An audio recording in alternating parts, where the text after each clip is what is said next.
For instance, although we are halfway through the timeline for the 2030 Agenda for Sustainable Development, progress on nearly half of the SDG targets remain inadequate, with 35% showing stagnation.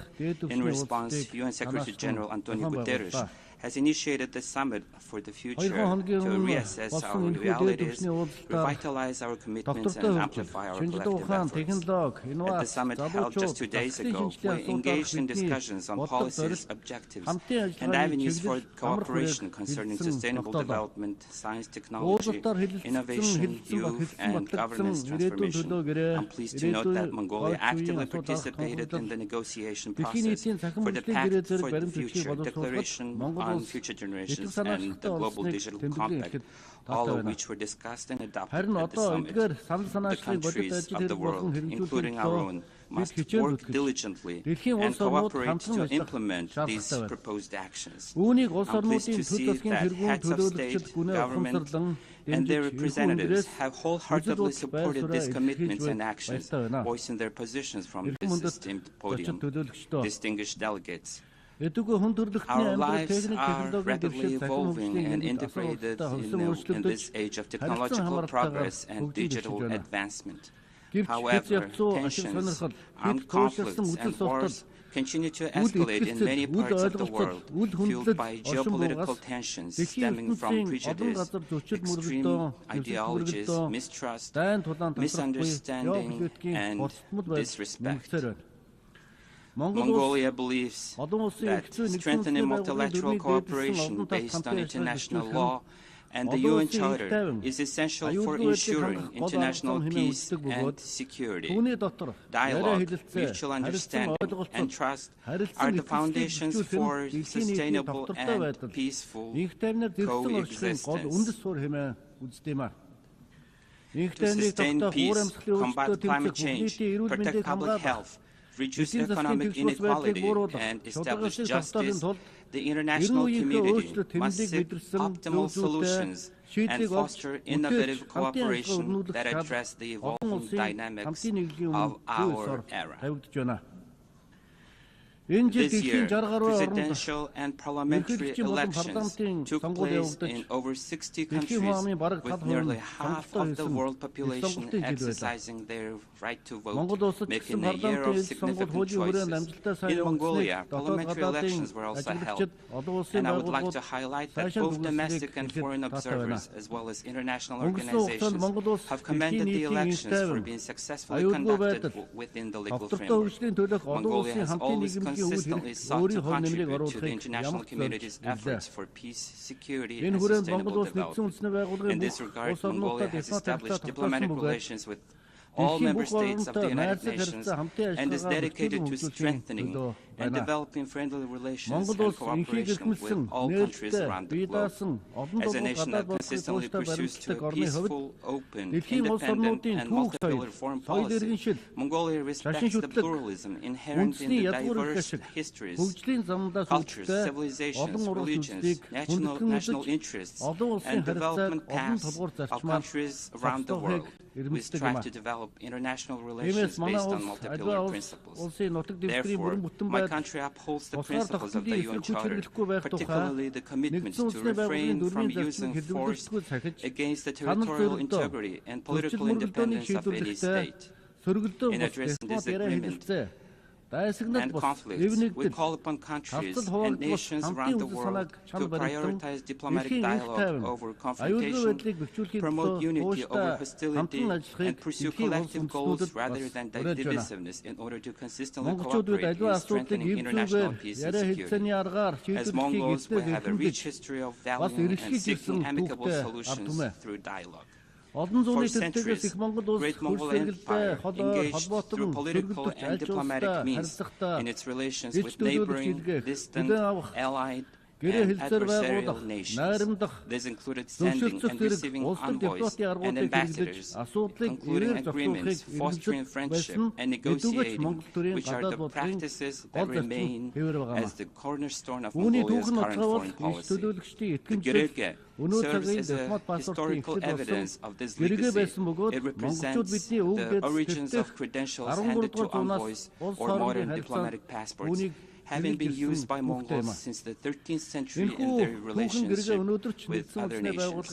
The Gürge is displayed as a historic artifact at the United Nations headquarters. In 2000, UN Secretary General Kofi Annan remarked that Gürge is an invaluable heritage gifted by Mongols to the international community, emphasizing that we have a lot to learn from the wisdom of Mongolian ancestors.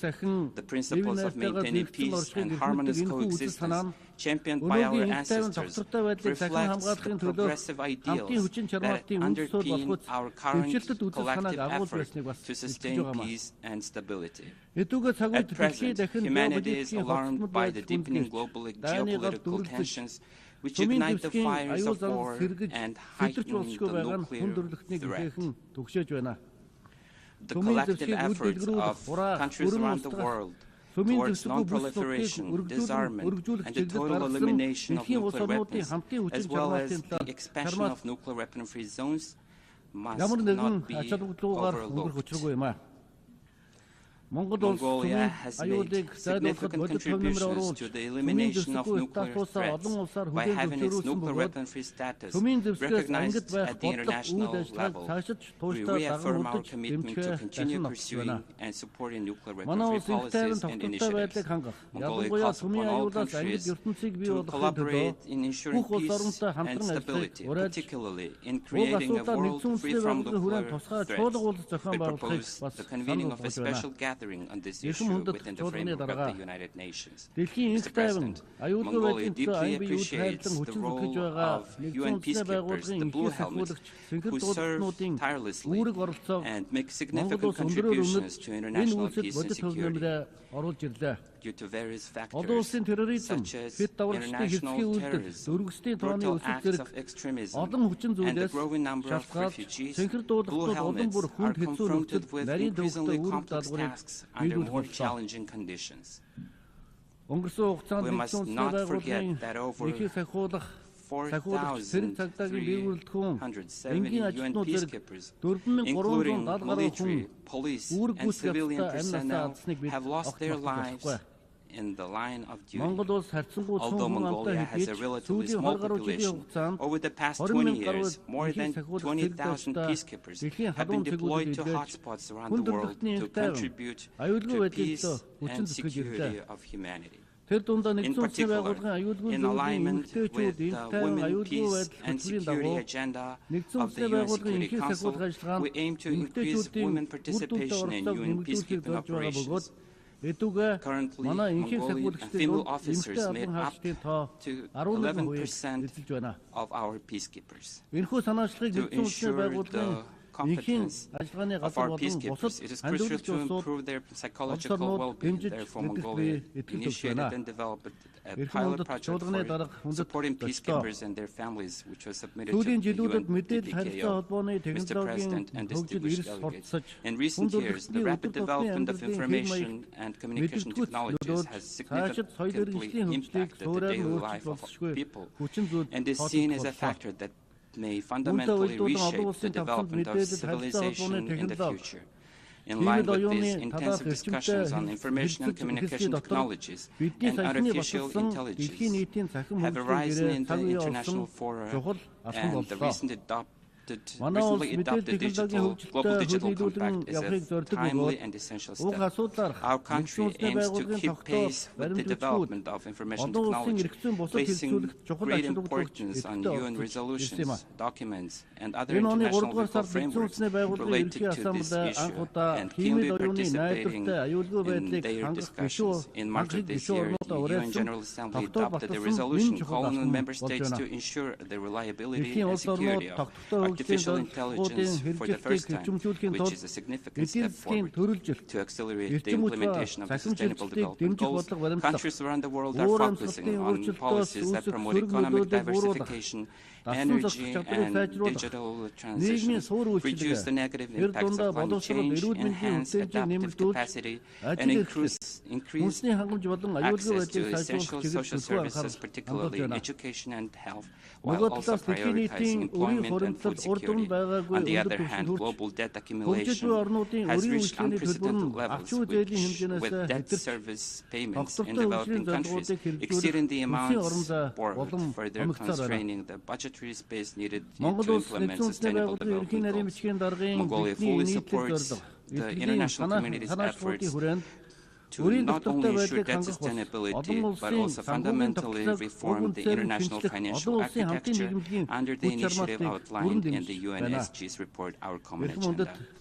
Distinguished delegates, in the early years of the 21st century, ideological conflicts that divided the world became history. While traditional military threats receded and not traditional threats such as climate change, pandemics, terrorism, cybercrime, and refugees gained increasing attention. However, this situation has changed drastically in the recent years, with traditional threats resurfacing and negatively impacting international security and sustainable development. In other words, the overlap and expanding scope of traditional and non-traditional threats requires countries around the world to pay special attention and strengthen their collaborative efforts. In particular, global warming and climate change have transcended natural and economic boundaries, exacerbating sensitive social issues and disputes over resources and triggering migration that bring numerous direct and indirect dangers and risks. If this situation continues, humanity will face not just a choice between development or stagnation, but rather a choice between existence and non-existence. Therefore, we must carefully assess the situation and recognize the need for smart solutions based on the advancement of our era, as well as implementation of new technologies, and share good practices while collaborating to overcome challenges posed by climate change. As descendants of nomads, we Mongols have preserved and honored our unique cultural heritage and traditions to this day. The origin of our nomadic civilization is, in fact, the philosophy of green development, which emphasizes caring for and protecting nature while responsibly utilizing its benefits. This indicates that we have substantial traditional wisdom and initiatives regarding the future of green development, thus in line with the goals of the sustainable development, as well as Vision 2050 long-term development policy of Mongolia has successfully been implementing national movements and programs such as Building Trees, Food Security and Safety, Healthy Mongolia, and Digital Mongolia. These initiatives represent our contributions at both international and regional levels in achieving the sustainable development goals. I'm also pleased to announce that Mongolia is actively working to implement the resolution adopted by the UNGA, declaring the 2026 as the International Year of Rangelands and Pastoralists. Furthermore, we are also preparing to host the 17th conference of the parties to the United Nations Convention to Combat Desertification in Ulaanbaatar in 2026. I'm confident that the international community and member states will support and collaborate with us in these efforts. Mr. President, Mongolia, as a landlocked country with its unique location on the Central Asian Plateau and extreme weather conditions, has consistently paid particular attention to the issues of countries in similar special situations. We have already collaborated with them to safeguard our interests and make tangible contributions to amplify our voices on the global stage. Mongolia and Austria co-chaired the preparatory committee for the 3rd United Nations Conference on LLDCs for 2023-2024 and successfully facilitated discussions on the draft outcome document among member states. We're pleased that the draft of the action program to be adopted at the upcoming conference in Botswana next December includes innovative content outlining specific goals and measures to guide the development of LLDCs over the next decade. Therefore, we urge all LLDCs, transit countries, and all UN member states and development partners to engage at the highest level in the third conference on LLDCs and to contribute creatively to discussions for the successful implementation of the program of action.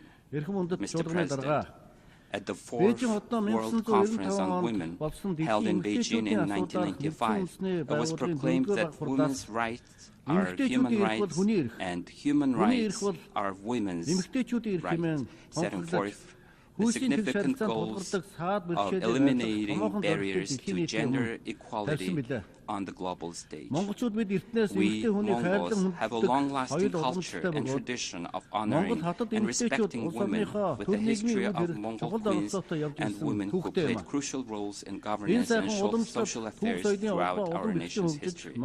This rich traditional and cultural heritage have continued to evolve, positioning Mongolia as one of the leaders in promoting gender equality in Asia. In its first constitution, Mongolia became the first country in Asia to guarantee equal rights for women, including the rights to vote and to be elected. This year we celebrate the centennial anniversary of the establishment of the National Organization for Women, the Mongolian Women's Federation. As we approach this historic anniversary in 2023, we have implemented legal policy reform designed to enhance women participation in both social and political decision-making levels. As a result, in the recent parliamentary election, 25.4% of elected members were women, exceeding the average rate of 21.2% in Asia. Moreover, in August this year, our country successfully hosted the World Women's Forum under the theme Towards a Green Future in Ulaanbaatar in collaboration with the United Nations.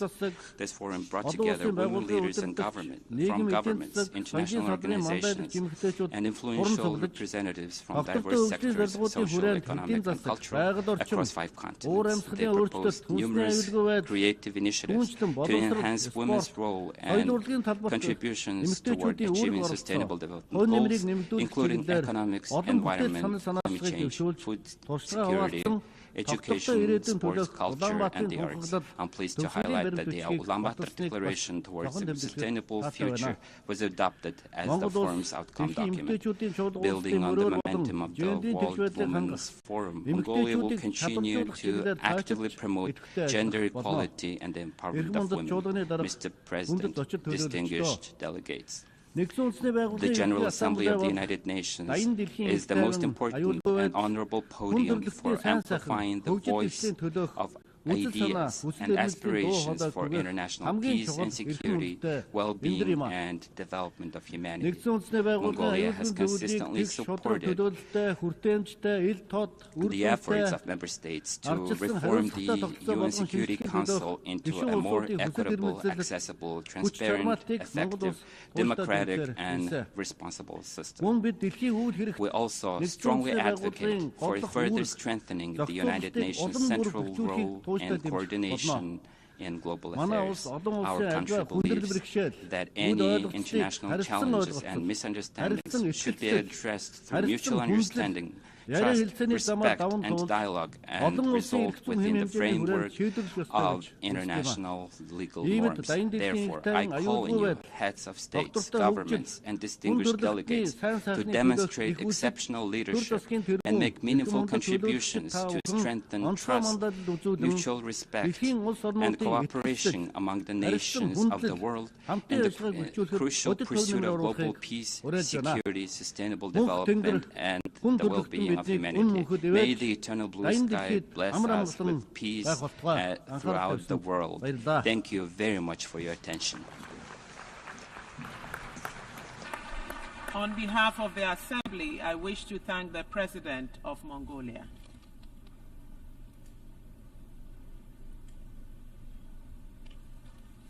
The Assembly will hear an address by His Excellency Pavel Ramkalawan, President of the Republic of Seychelles. I request protocol to escort His Excellency and invite him to address the Assembly.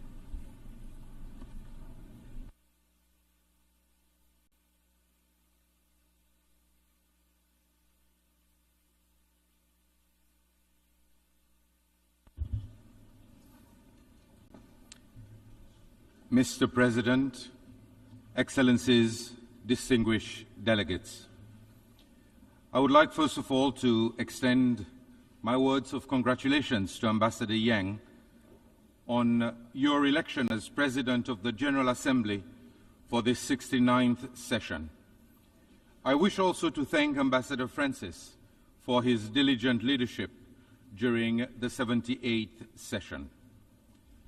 Mr. President, as the highest representatives of the peoples of the world, we meet every year in this institution which promises to deliver peace, progress, and prosperity for all.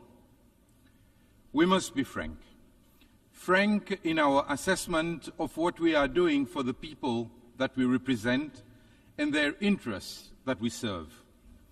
For my people of the Seychelles, we must be critical of our approach to the challenges of today and plan for the challenges of tomorrow.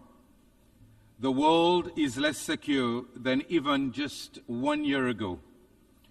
Where we hoped that existing conflicts could be resolved, we find ourselves in a situation more tense and precarious.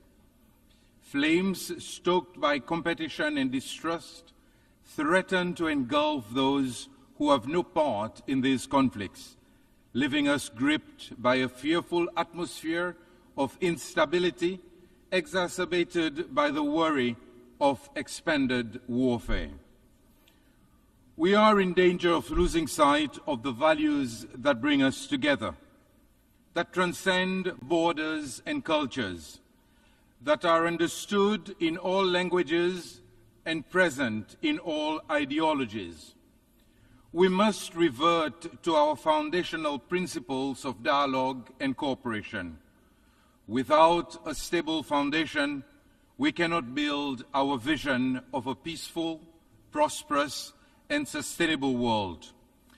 Our focus is diverted from the challenges requiring our urgent and undivided attention, challenges affecting the core of people's lives and equally requiring solutions with people at their center.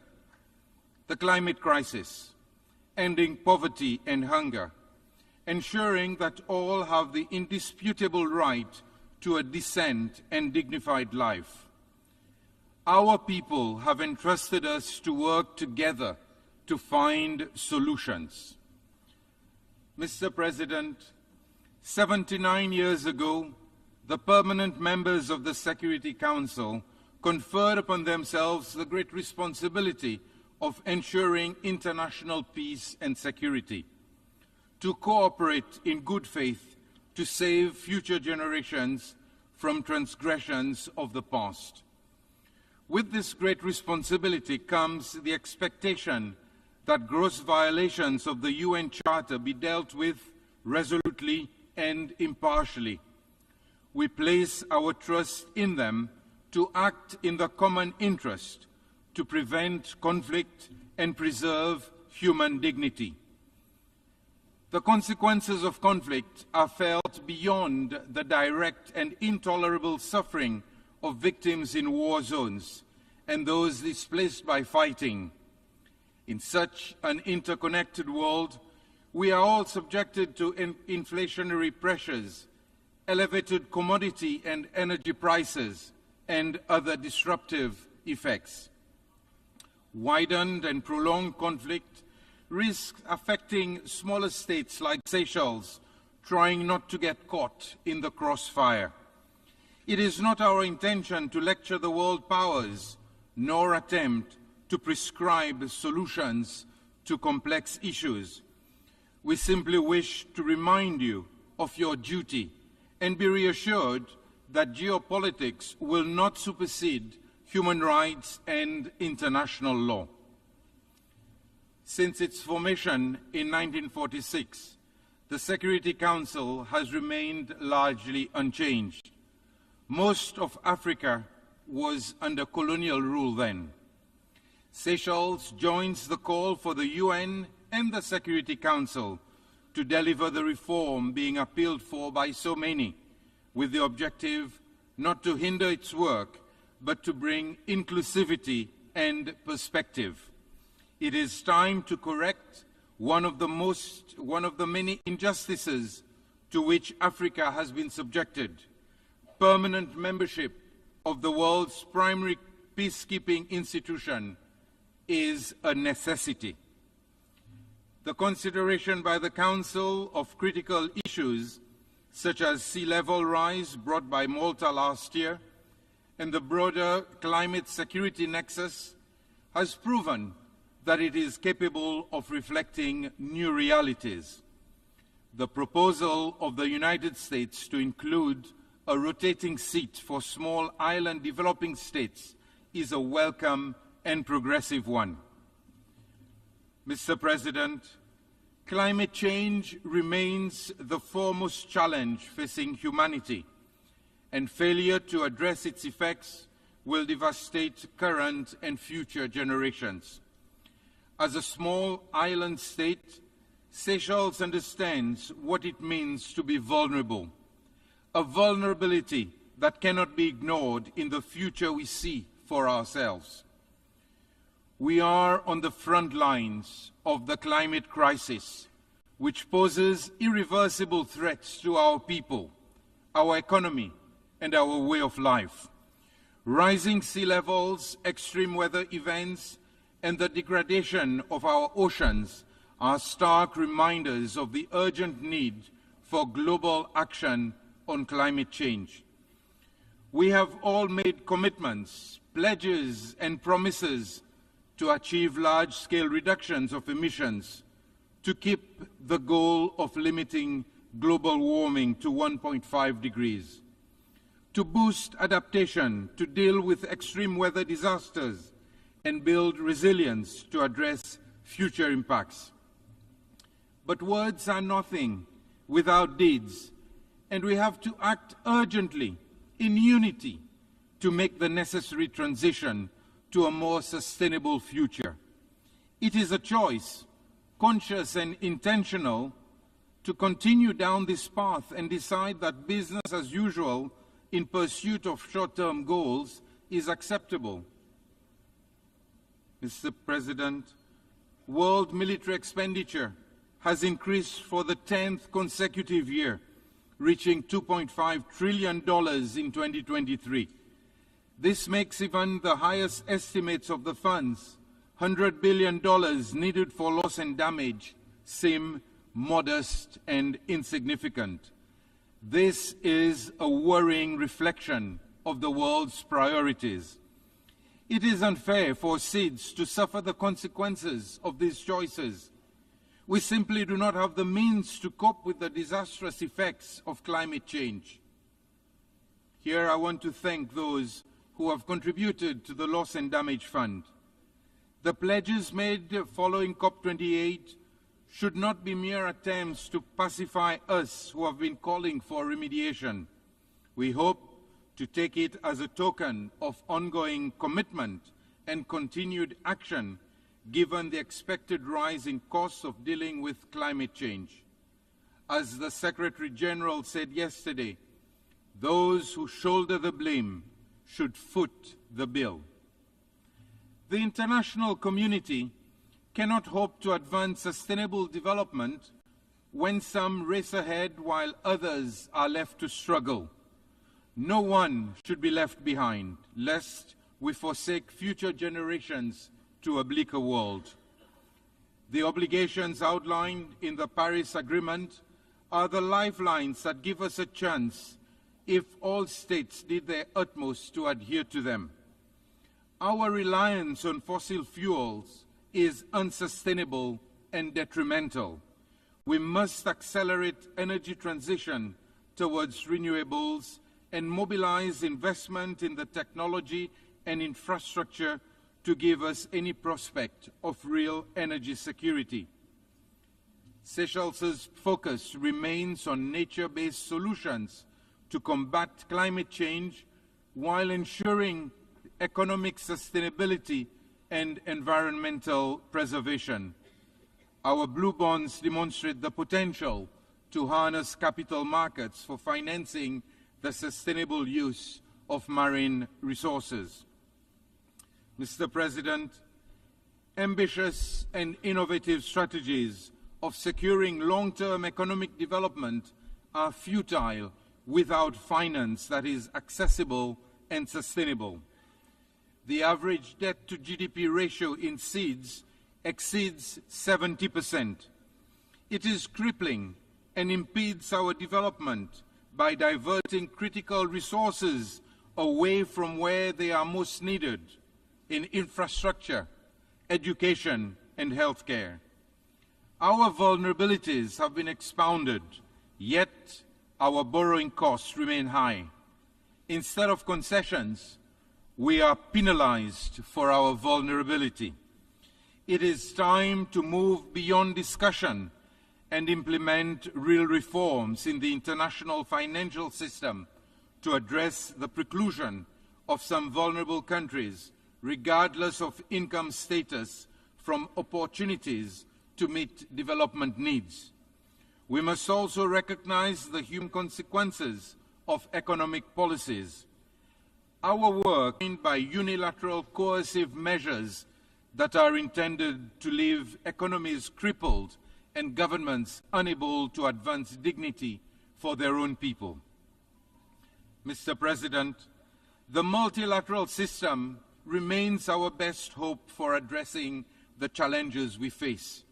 As a small state, Seychelles believes in the United Nations, for we fear of a reality with no alternative. In a world more interconnected than ever, multilateralism is the network that links our shared values to achieve the vision that we have for our world, one that is defined by our common interests and not by our differences. We are here to solve problems, not exacerbate them, to listen and not to dismiss. We put our faith in this institution because we must prove to the world that we can work for it, but it is up to us to make it work.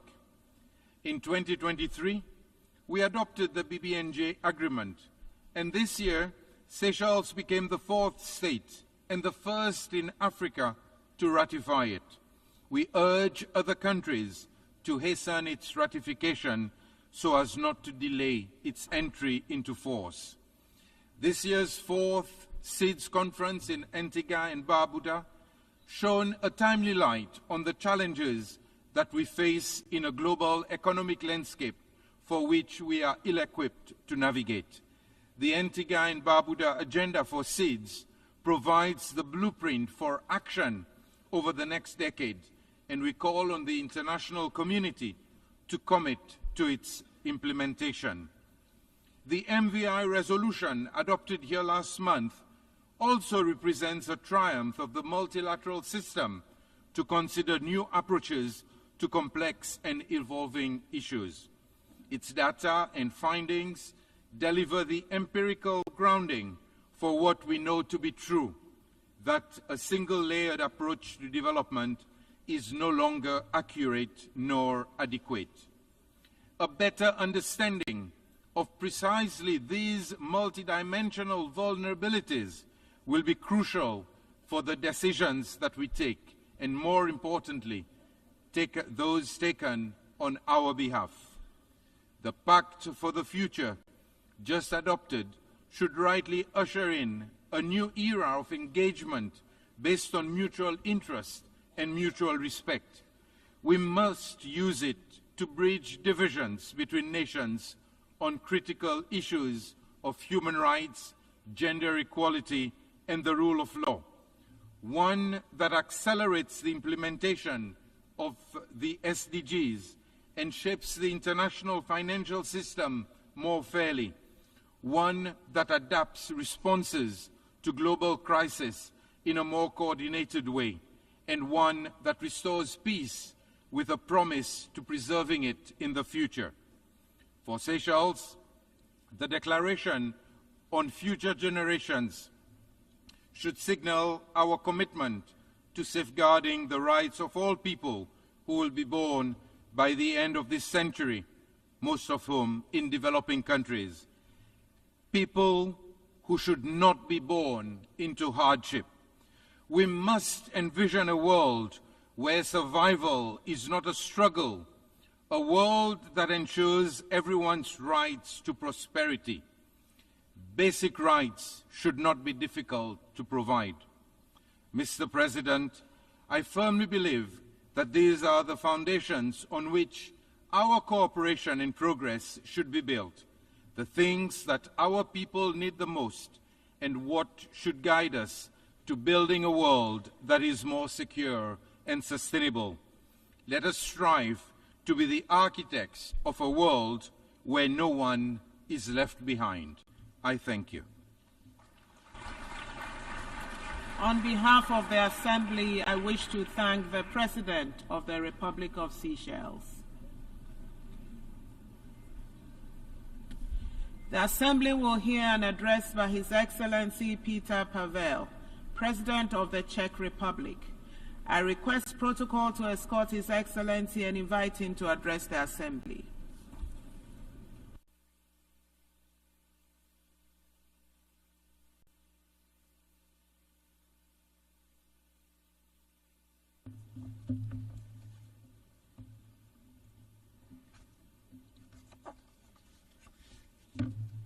Madam President, Excellencies, ladies and gentlemen, it is a true honor for me to address you today. Much to my regret, since the last time we met here 1 year ago, the world has not become any safer. On the contrary. To start with, let me recall that the United Nations was created to save humanity from the scourge of war and destruction and to promote peace, justice, and better quality of life for all humankind. Together, we have managed to build a global system of rules and cooperation with the ambition to advance security and human rights instead of conflict and suffering, fostering economic development instead of overlooking mass destruction. Aligned around the UN Charter, we have subscribed not to repeat the mistakes and disasters of the past.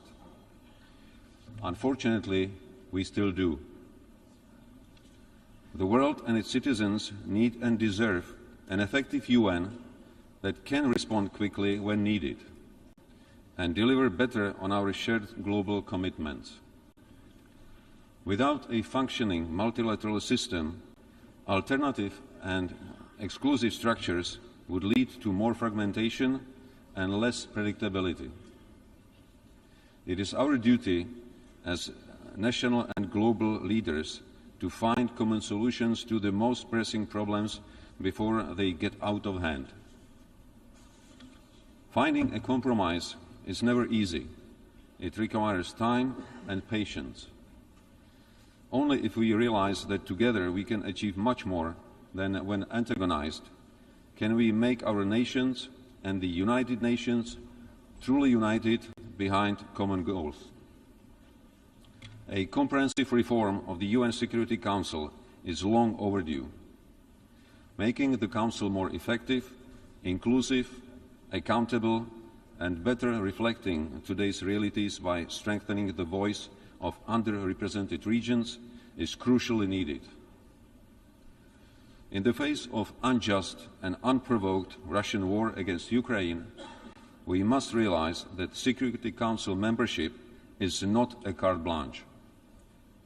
No one has the right to abuse power and bully other members of the international community without sanctions. Together, we must exercise more pressure on Russia to end its unjust and brutal war. The Peace Summit in Switzerland clearly confirmed that peace in Ukraine must be based on international law and principles of sovereignty and territorial integrity.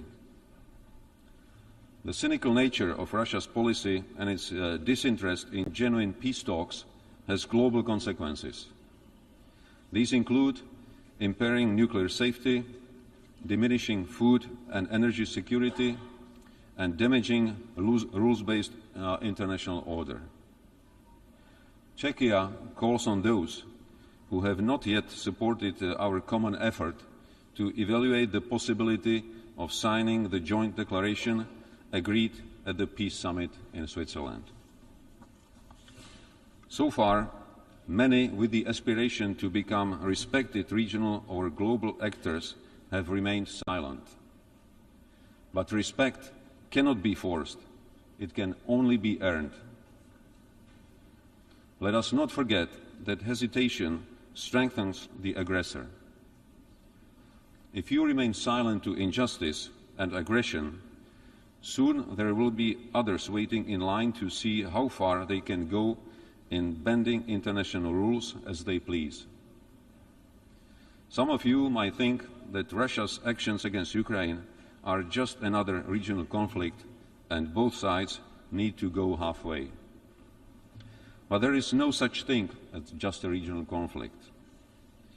Conflicts in one part of the world cause food insecurity and create refugee waves in others.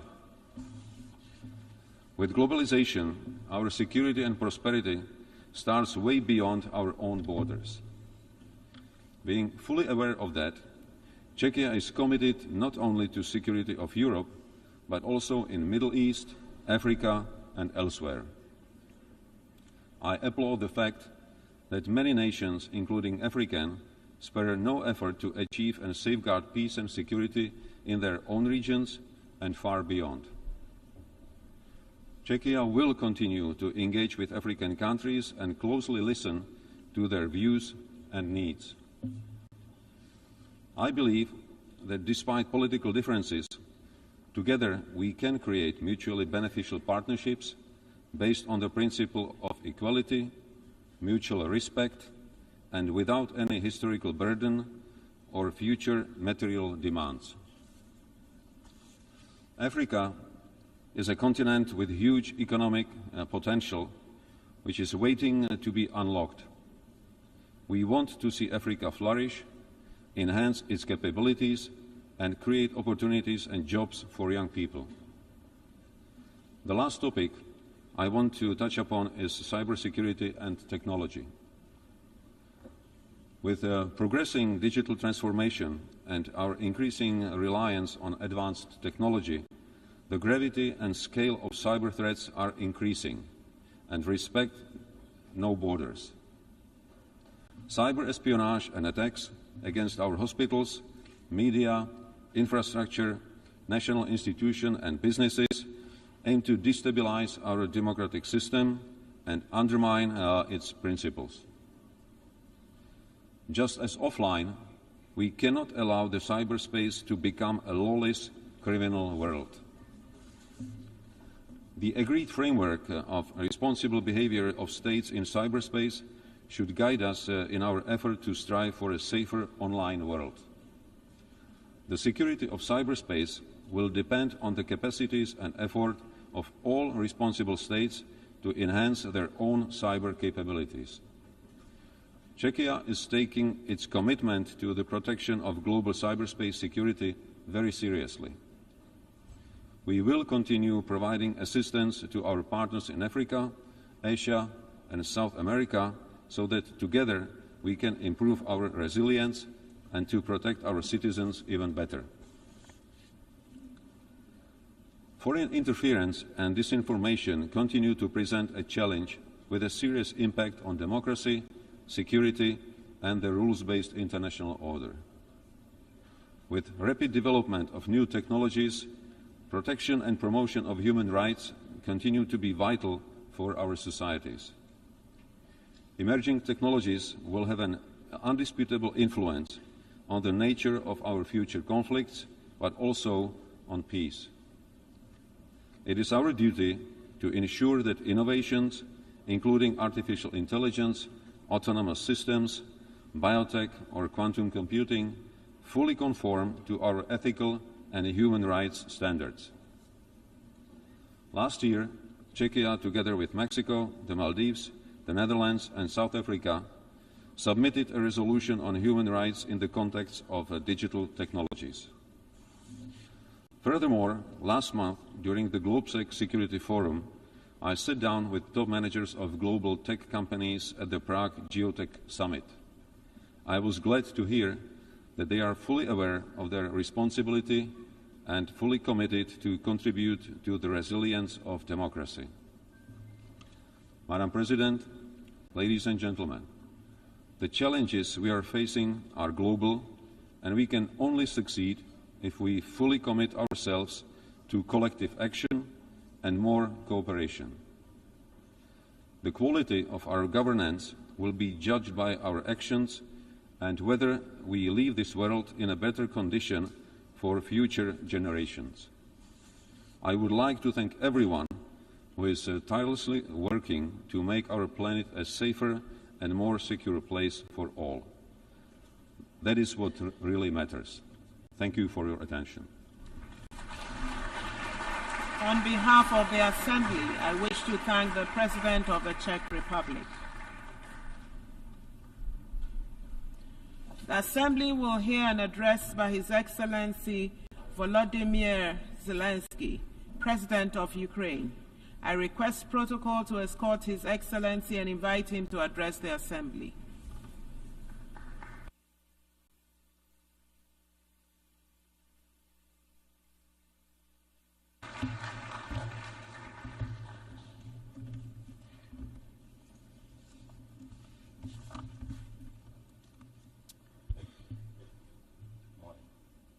Thank you very much.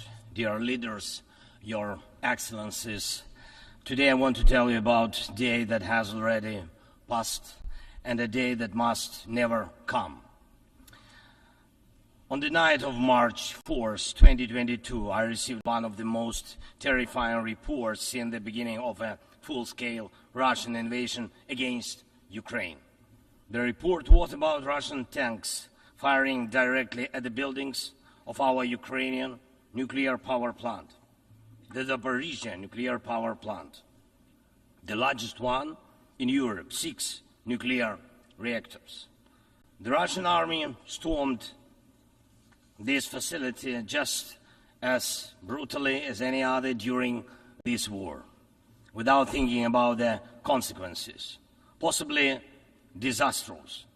This was one of the most horrifying moments of the war, when no one could know how Russian strikes on the nuclear facility would end, and everyone in Ukraine was reminded of what Chernobyl means.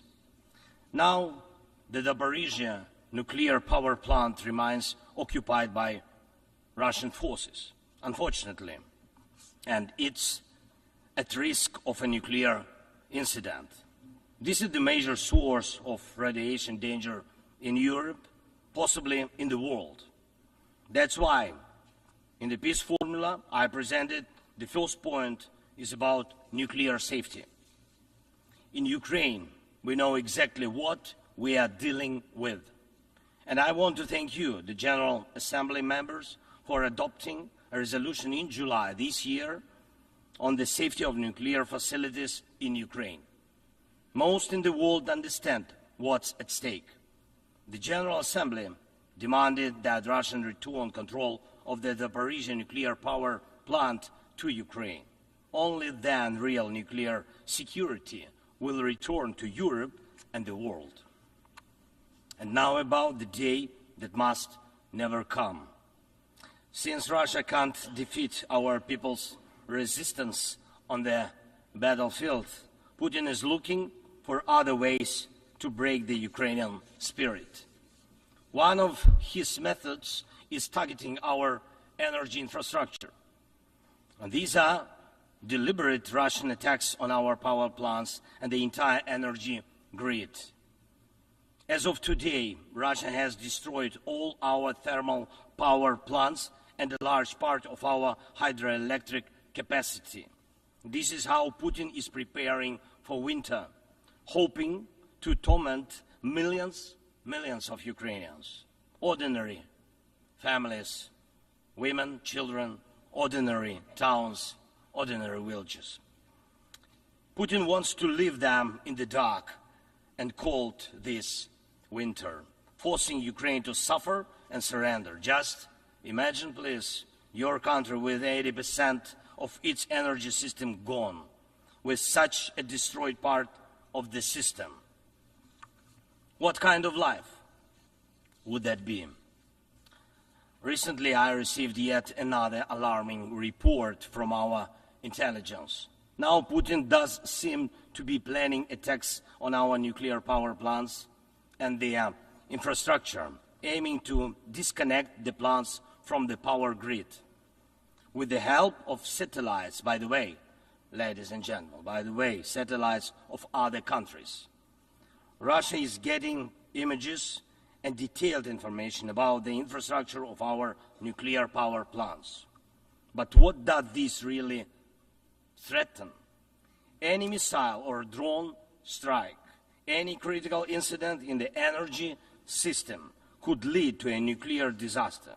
A day like that must never come.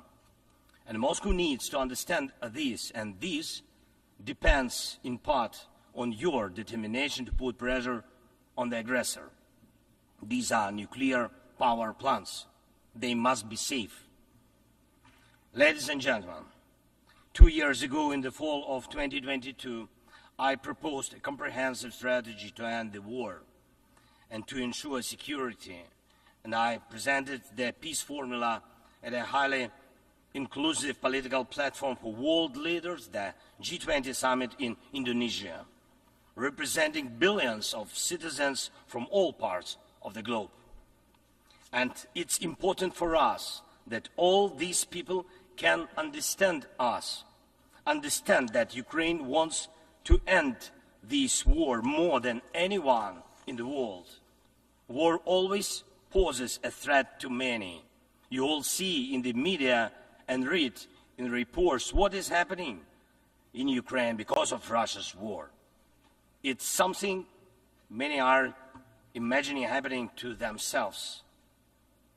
And yes, the smoke from fires in war-torn cities can reach other countries. And if, God forbid, Russia causes a nuclear disaster at one of our nuclear power plants, radiation will not respect state borders. And unfortunately, various nations could feel the devastating effects. Many are concerned, but the deepest understanding of war is always found in the home it destroys. It's the Ukrainian people who feel the full pain of this war.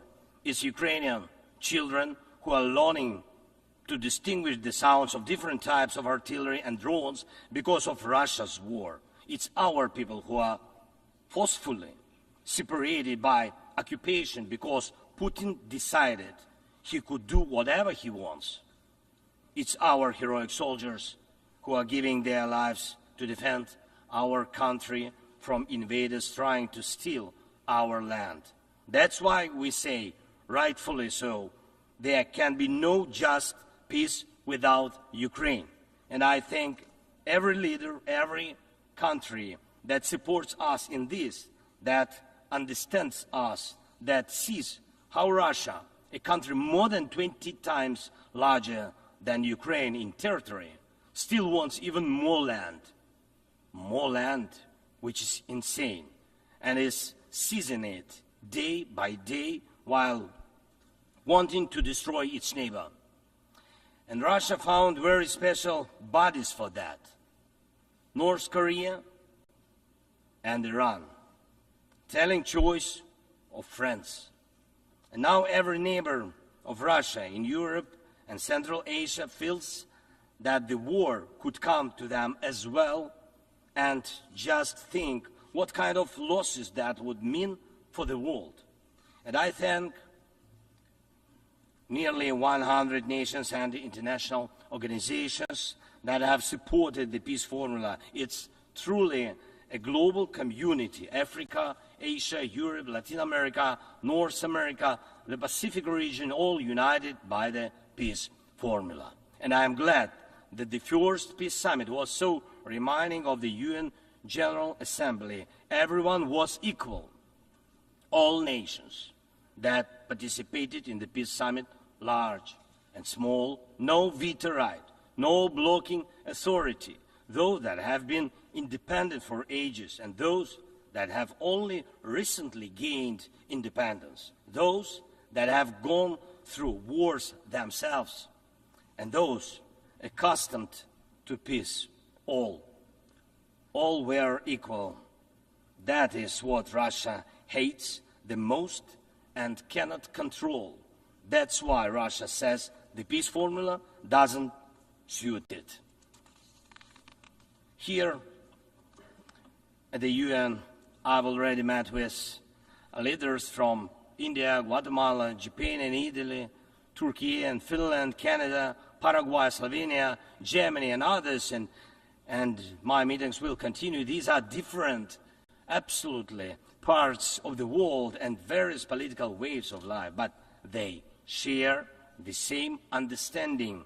Peace is needed, and it must be a real, just peace. Unfortunately, at the UN, it's impossible to truly and fairly resolve matters of war and peace because too much depends in the Security Council on the veto power. When the aggressor exercises veto power, the UN is powerless to stop the war, but the peace formula can. Once again, there is no veto power in it. That's why it's the best opportunity for peace. Everyone is equal, and it's effective and comprehensive. When some propose alternatives, half-hearted settlement plans, so-called sets of principles, it not only ignores the interests and suffering of Ukrainians, who are affected by the war the most. It not only ignores reality, but also gives Putin the political space to continue the war and pressure the world to bring more nations under control. Any parallel or alternative attempts to seek peace are, in fact, efforts to achieve a lull instead of an end to the war. As a global initiative, the peace formula has already existed for 2 years, and maybe somebody wants a Nobel Prize for their political biography for frozen truth instead of real peace, but the only prizes Putin will give you in return are more suffering and disasters. We must restore nuclear safety. Energy must stop being used as a weapon. We must ensure food security. We need to bring home all our captured soldiers and civilians forcibly deported to Russia. We must uphold the UN Charter and guarantee our right, Ukraine's right to territorial integrity and sovereignty, just as we do for any other nation. We need to withdraw the Russian occupiers, which will bring an end to the hostilities in Ukraine, and we must hold those responsible for war crimes accountable. We need to prevent ecocide and stop the destruction of nature caused by the war. And we must not allow a second or third phase of this Russian invasion. And we need to make it clear the war is over. This is the peace formula. What part of this could be unacceptable to anyone who upholds the UN Charter? If someone in the world seeks alternatives to any of these points or tries to ignore any of them, it likely means they themselves want to do a part of what Putin is doing. The point they ignore reveals the desire they're hiding. And when the Chinese-Brazilian duo tries to grow into a choir of voices, with someone in Europe, with someone in Africa saying something alternative to a full and just peace, the question arises, what is the true interest? Everyone must understand you will not boost your power at Ukraine's expense. And the world has already been through colonial wars and conspiracies of great powers and the expense of those who are smaller. Every country, including China, Brazil, European nations, African nations, Middle East, all understand why this must remain in the past. And Ukrainians will never accept why anyone in the world believes that such a brutal colonial past, which suits no one today, can be imposed on Ukraine now instead of a normal, peaceful life. I want peace for my people, real peace and just peace. And I'm asking for your support from all nations of the world. We do not divide the world. I ask the same of you, do not divide the world. Be united nations. And that will bring us peace. Thank you. Slava Ukraini. On behalf of the Assembly, I wish to thank the President of Ukraine.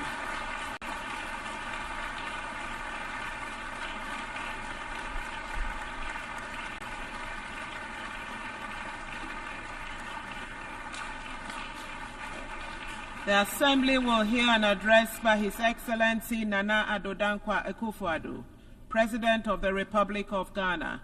I request protocol to escort His Excellency and invite him to address the Assembly.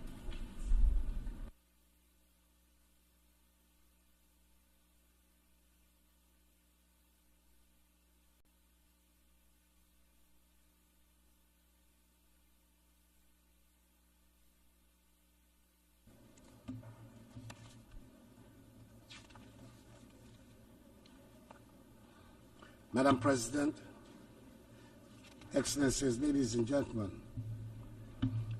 I cannot help but reflect on the significance of this moment, as this will be my final opportunity to address the United Nations General Assembly as I enter the closing months of my presidency. Over the past 8 years, I've had the privilege of speaking on several variations of the essential themes that quite properly dominate the deliberations of this global assembly: the condition of humanity and the state of the planet. Serving the people of Ghana, and by extension those of West Africa, Africa, and the world, has truly been the greatest blessing of my life. Indeed, being here this morning fills me with both pride and humility.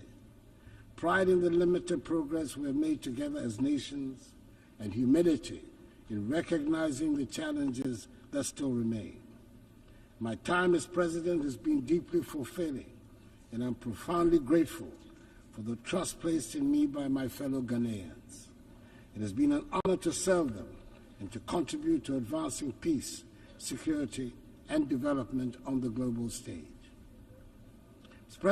Madam President, I'm here with a heart full of hope, yet mindful of the great challenges that still confront us. As President of the Republic of Ghana and as a citizen of the world, I'm acutely aware of the shared responsibility we carry. Our work here is nothing less than shaping the future of humanity, a future that will affect generations long after we are gone. Leaving no one behind, acting together for the advancement of peace, sustainable development, and human dignity for present and future generations, reminds us that the decisions we take here will define whether we rise to meet the hopes of billions or continue to let inequalities and injustice persist. We owe it to those who look to this body for leadership, to act, and not just to talk. The world we live in today is a stark, unfortunate contrast of privilege and hardship. For too long, the voices of those marginalized, those left behind, have been drowned out. They constitute the bulk of humanity. These are the voices of the poor, the displaced, the vulnerable. We cannot in good conscience leave them behind. They should be at the center of our discussions and our decisions. Africa in particular knows the cost of being left out. Yes, we're a continent rich in potential and resilient in the face of adversity, but we have also been disadvantaged by a global system that has generally treated us as an afterthought. who have been viewed merely as passive recipients of aid rather than as equal partners in global progress. The well-meaning promises of assistance have failed to materialize to bring about the long-term change we so passionately need. Such aid as is offered often comes with strings attached, limiting our ability to shape our own futures. Africa is not a continent of despair. She is full of great possibilities. She is required, however, to chart a new course of development. Our young population is filled with energy, creativity, and ambition. The people of Africa are not asking for handouts. They're demanding opportunities in the new global architecture so they can have access to education, healthcare, and jobs to be able to build better lives for themselves, their families, and their descendants. In Ghana, we've taken bold and decisive steps to ensure that no one is left behind in our national development, and we have shown that it is possible.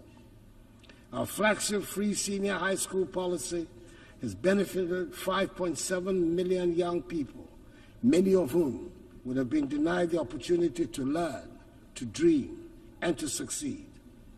This initiative has transformed the lives of millions, positioning the next generation of Ghanaians to take their place as leaders in the global economy. But this is just the beginning.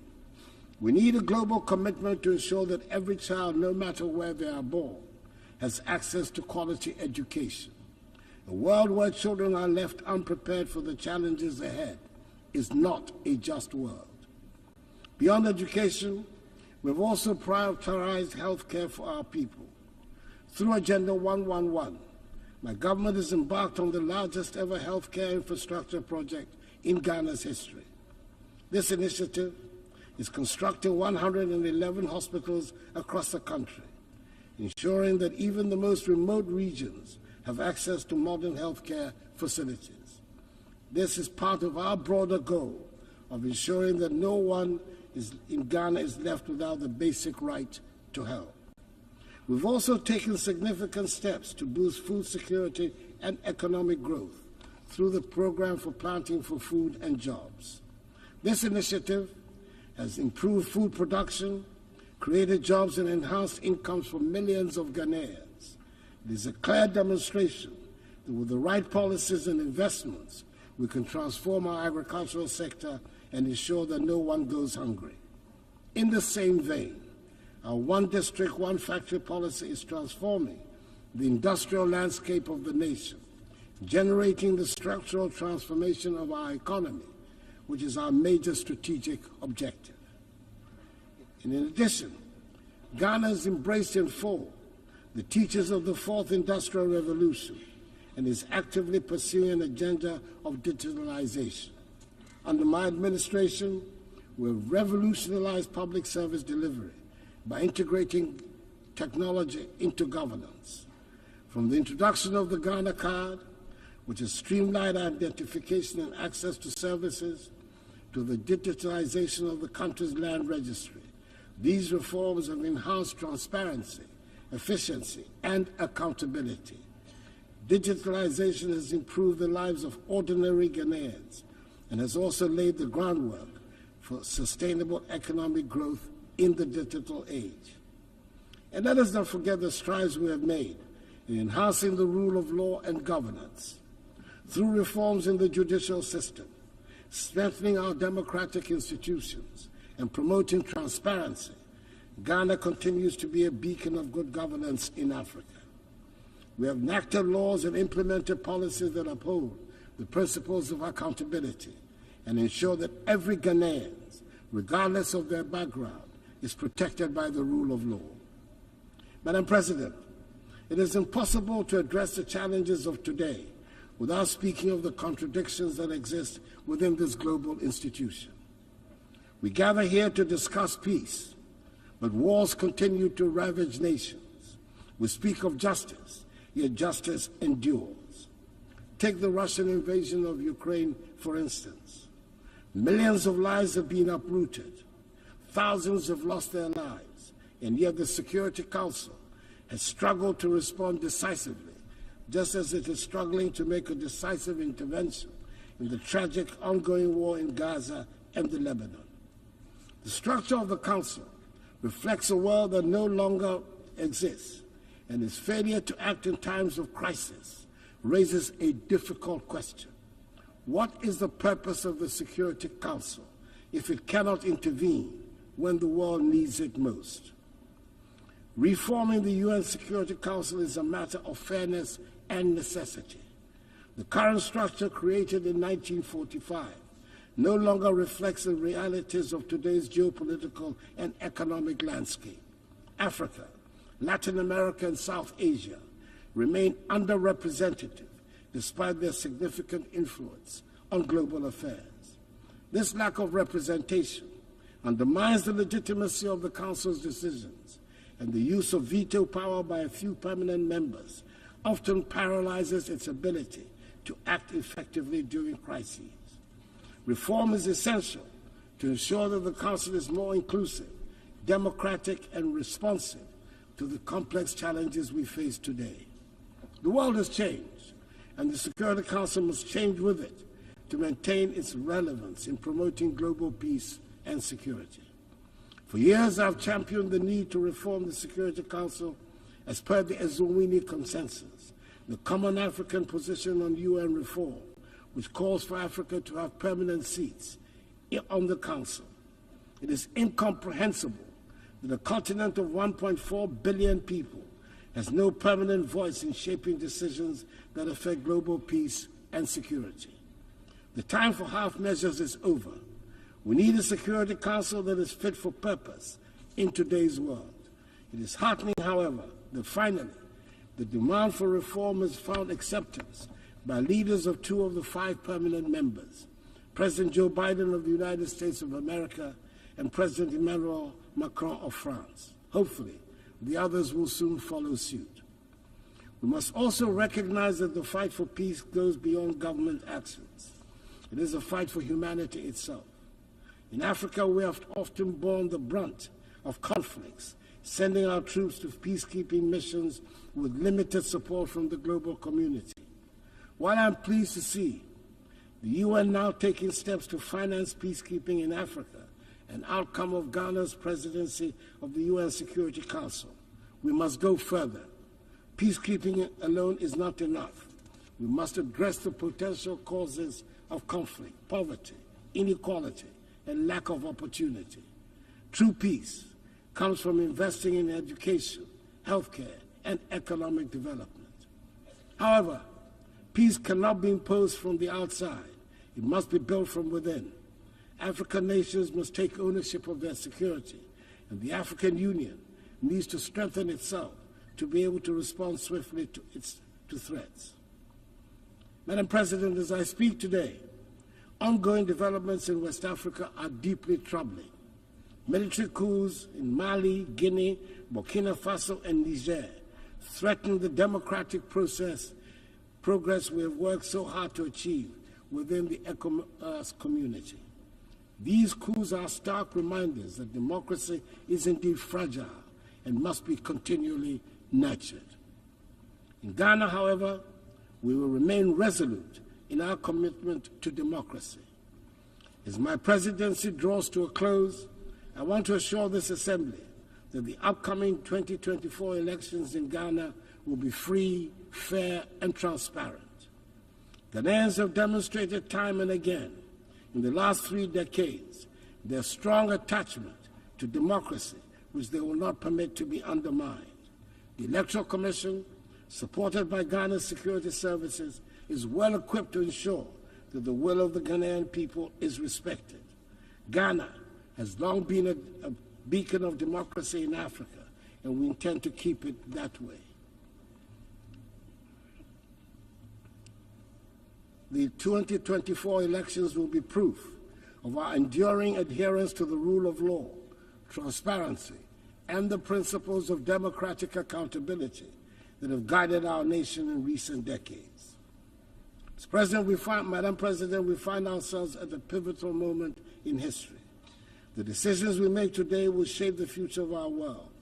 We can choose to act with courage, compassion, and a commitment to leave no one behind, or we can choose inaction and allow the suffering of millions and the degradation of the planet to continue. Let me end by reminding us all that the future is not something that simply happens. It is something we create. We have the power in this room to change the course of history. Let us not shy away from that responsibility. Let us act now, and let us act together. I wish you God's blessings in all your current and future deliberations, and I thank you for your attention. On behalf of the Assembly, I wish to thank the President of the Republic of Ghana.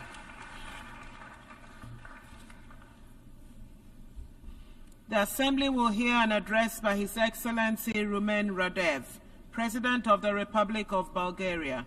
I request protocol to escort His Excellency and invite him to address the Assembly.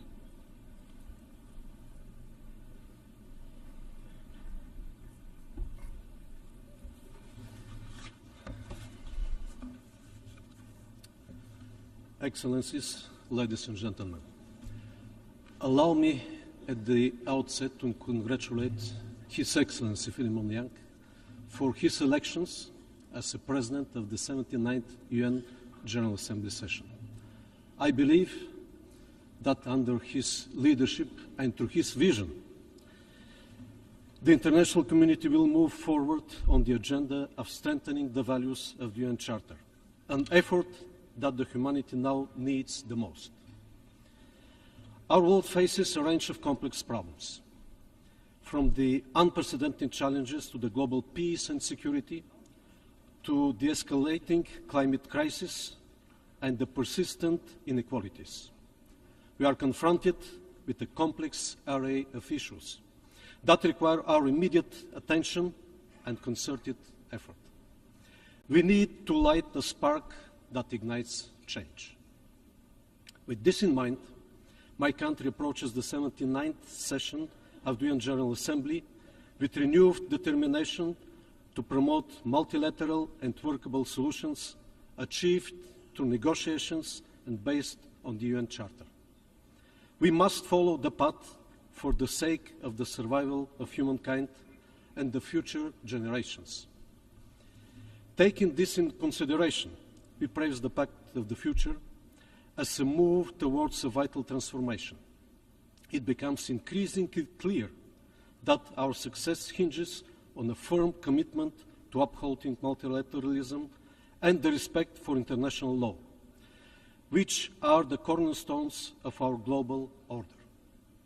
This order that has been forged in UN by you and your predecessors is now under severe threat.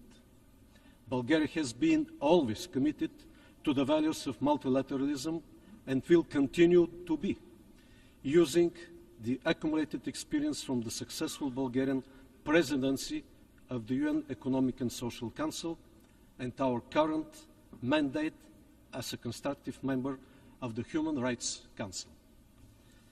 Excellencies, in 2015, all UN member states adopted with unanimity 17 Sustainable Development Goals, providing a shared blueprint for peace and prosperity for the whole planet.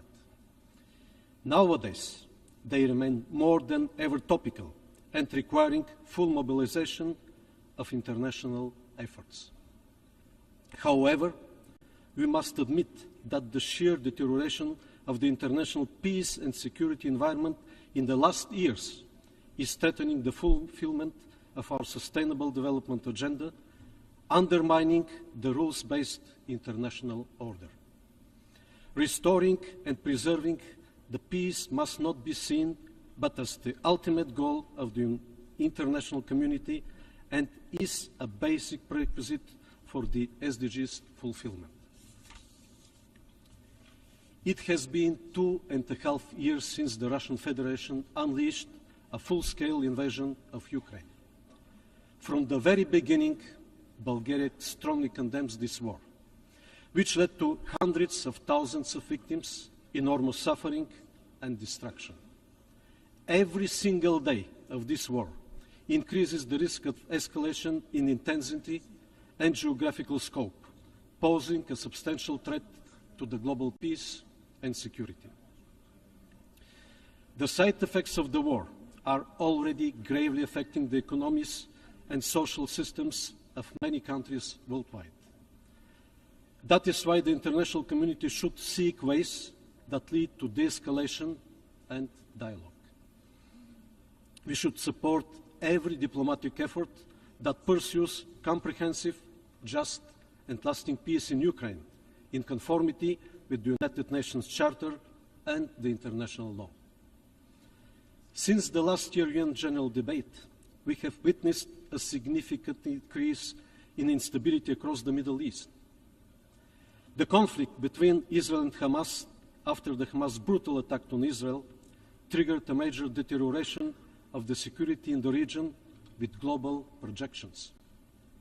We must not forget the consequences which followed: tens of thousands dead and injured civilians in Gaza, the total destruction of vital infrastructure, and mass displacement of people. We call for immediate ceasefire, free access of humanitarian convoys, as well as the release of all hostages held by Hamas.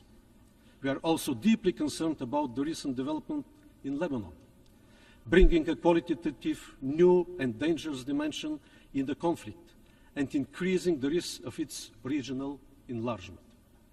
We call for refraining from use of force, for wisdom and de-escalation. The spiral of violence and the human suffering must come to an end.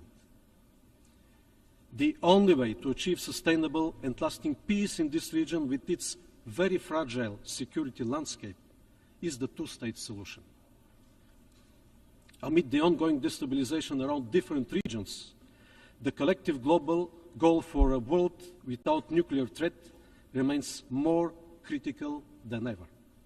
In line with the new agenda for peace, Bulgaria will maintain its commitment to uphold, protect, and strengthen the multilateral framework for disarmament, non-proliferation, and arms control. We remain dedicated to the universalization and full implementation of the Nuclear Non-Proliferation Treaty, recognizing it as the cornerstone of the global nuclear non-proliferation regime, which serves as the essential foundation for pursuing nuclear disarmament and plays a crucial role in the development of nuclear energy for peaceful purposes. As we address these challenges, prioritizing regional stability becomes vital.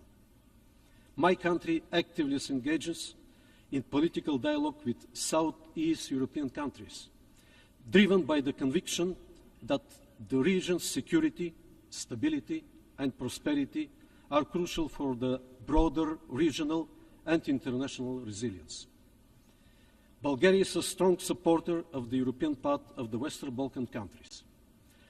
Our main priorities vis-à-vis the region are fostering good neighborliness, improving connectivity, protection of human rights, and combating ethnic discrimination. However, a serious challenge on this path are the new outbursts of incitements of hatred. Fighting and curbing the aggressive nationalistic rhetoric all over the region and concentrating on positive agenda on strengthening multi-ethnic societies and the rights of the constituent communities will prevent the evocation of the reminiscence of the troubled past of the region. Ladies and gentlemen, progress on achieving the Sustainable Development Goals is the greatest investment for the benefit of the present and future generations. Bulgaria keeps on contributing actively to this common effort through the steady implementation of the National Development Programme Bulgarian 2030 and of sustainable projects for development cooperation with partner countries, through supporting projects in education, healthcare, public infrastructure and services, as well as renewable energy solutions. We face a growing number of places around the world where warring dynamics in terms of governance, democracy, and human rights emerge.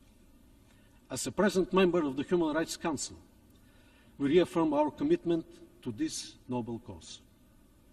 Bulgaria has never looked the other way, and this speaks up through our domestic policies, our membership in the Human Rights Council, our work as a co-chair of the Group of Friends of Children and Sustainable Development Goals, Vice President of UNICEF Bureau, member of the Executive Board of UN Women, and through our support for initiatives that empower the General Assembly and aim at accountability. Our advocacy for meaningful participation of civil society, youth and women in decision-making process across the United Nations system and domestically have already yielded results, and our youth delegate program inspires more young people to choose the path of active citizens.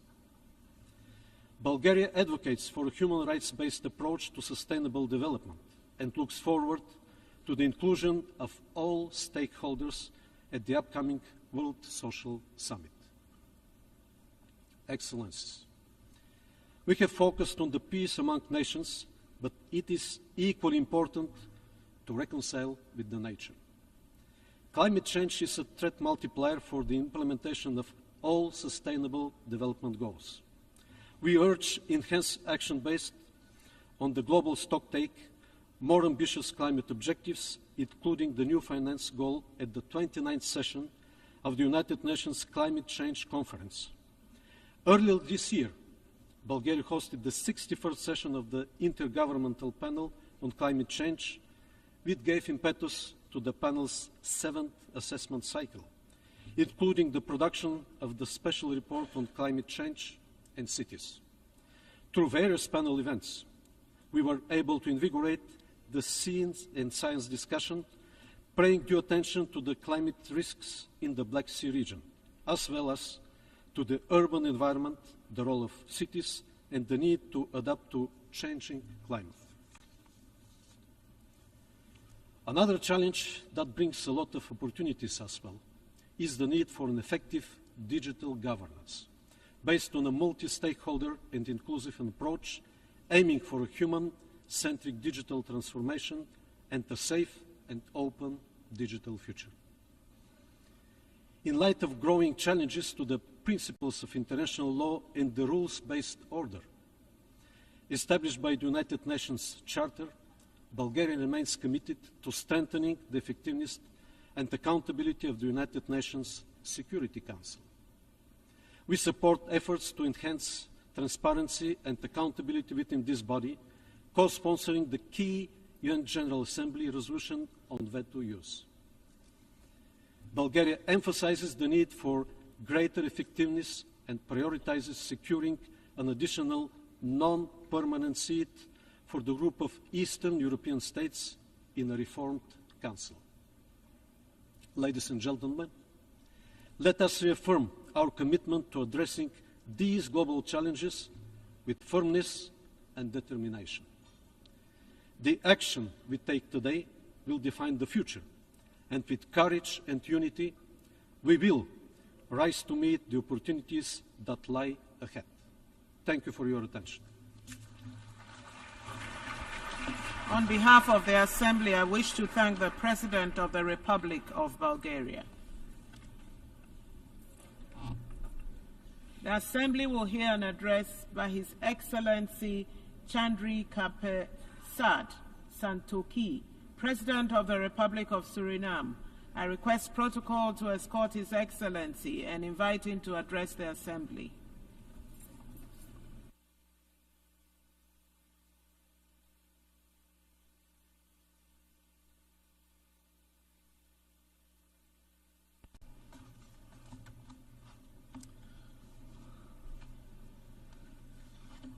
Madam President, Excellencies, Heads of Delegations, ladies and gentlemen, good morning.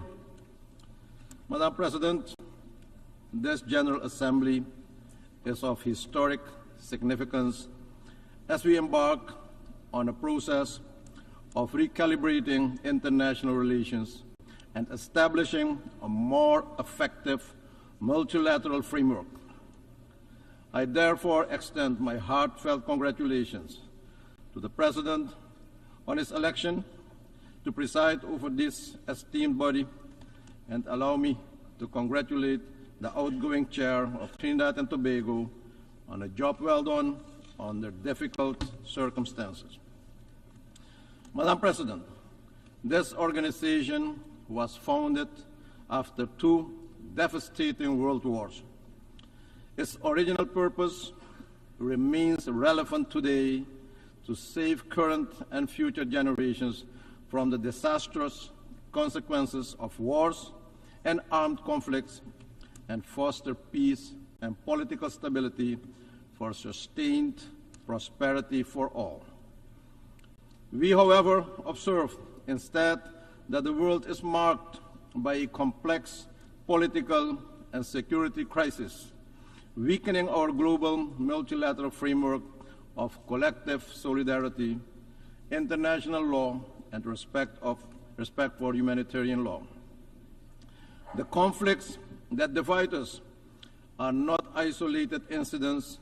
They are symptoms of deeper systemic challenges, rising inequality, environmental degradation, and breakdown of global trust. The time has come to dare to make bold decisions, revisit our global governance architecture, and to recommit to the original goals of the United Nations. Madam President, with statistics showing that countries are off track on the 2030 Agenda for Sustainable Development, while projections estimate that almost 600 million people will continue to live in extreme poverty in 2030, that is incumbent on us to close the gap between aspiration and financing. I wish to emphasize the urgent need for accelerated reforms and coordination within the international financial architecture, especially the international financial institutions. The Multidimensional Vulnerability Index, MVI, offers a comprehensive and inclusive framework that goes beyond traditional metrics to capture the true complexity of the vulnerabilities of small islands developing and low-lying coastal states. We urge that the MVI is embedded in the operations of the international financial institutions, especially the International Monetary Fund and the World Bank.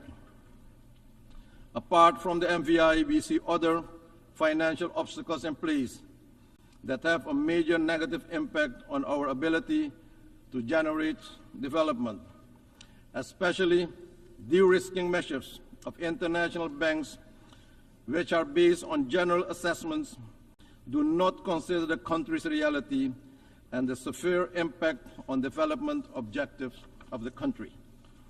This must be addressed head-on if we want to be inclusive rather than exclusive.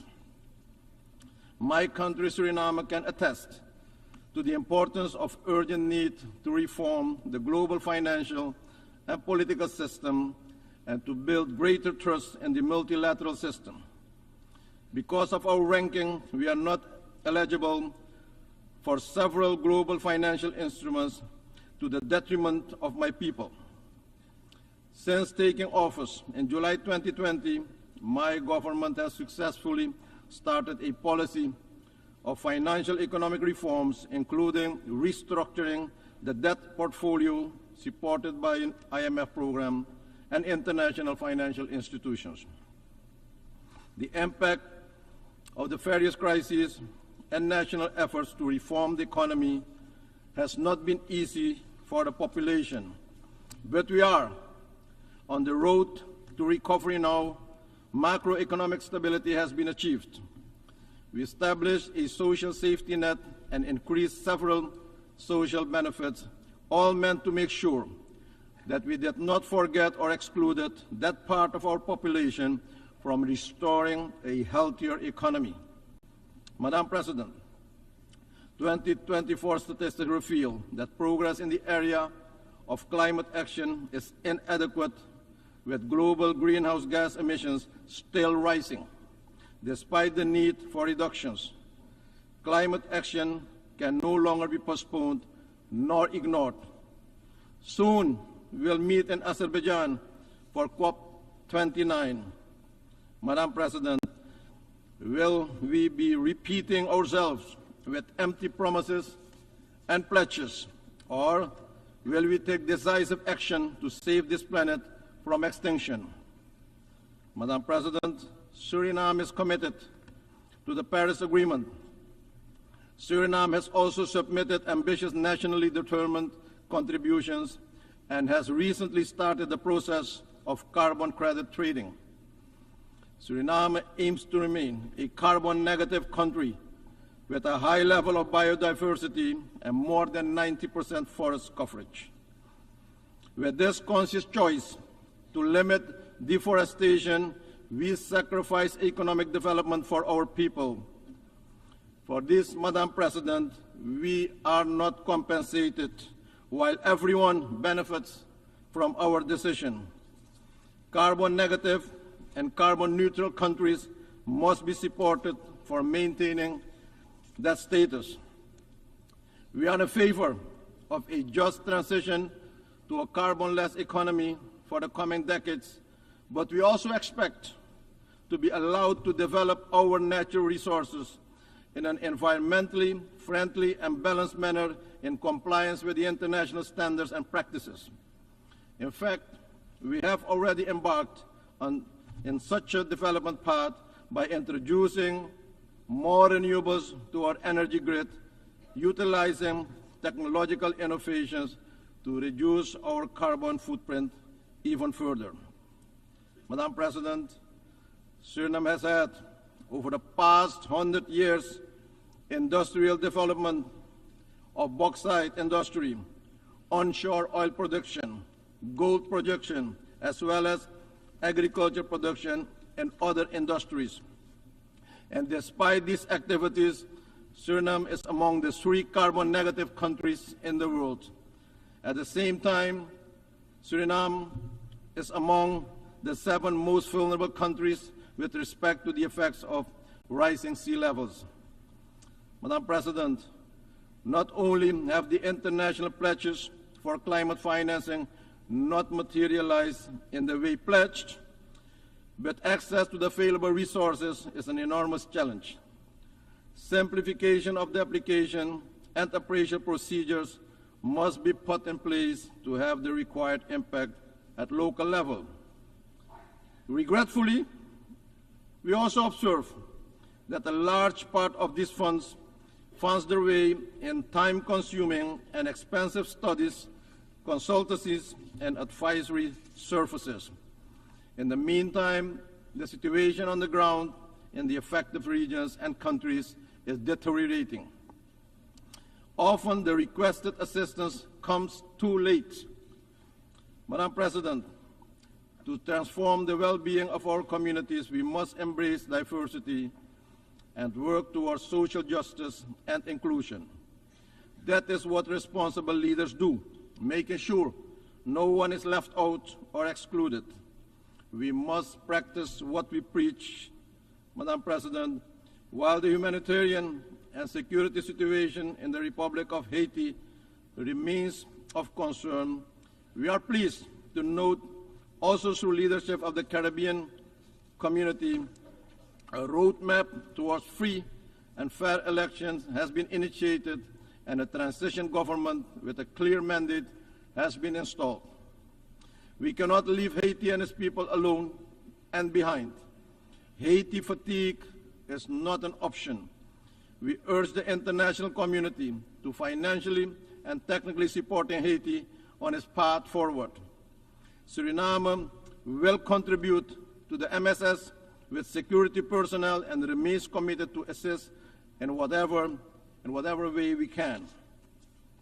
We urge and call for a more effective, coordinated, and coherent approach and the transparent sharing of information regarding the different initiatives to serve more effectively the objectives of facilitating peace, security, and prosperity in Haiti and the Haitian people.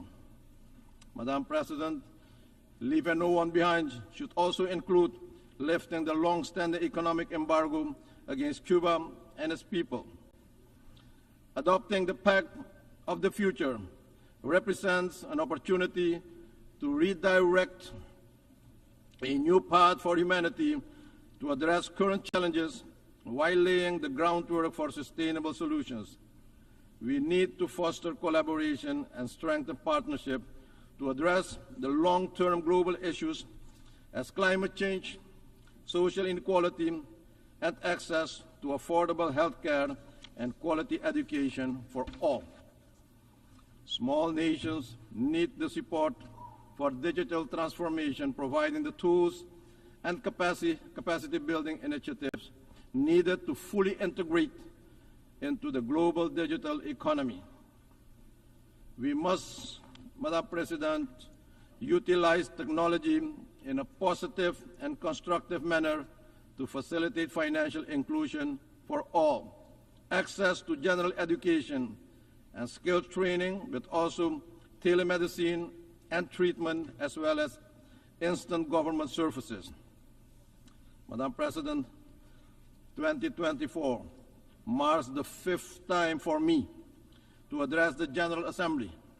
In 2020, I made my maiden address virtually through the optimal use of modern technology.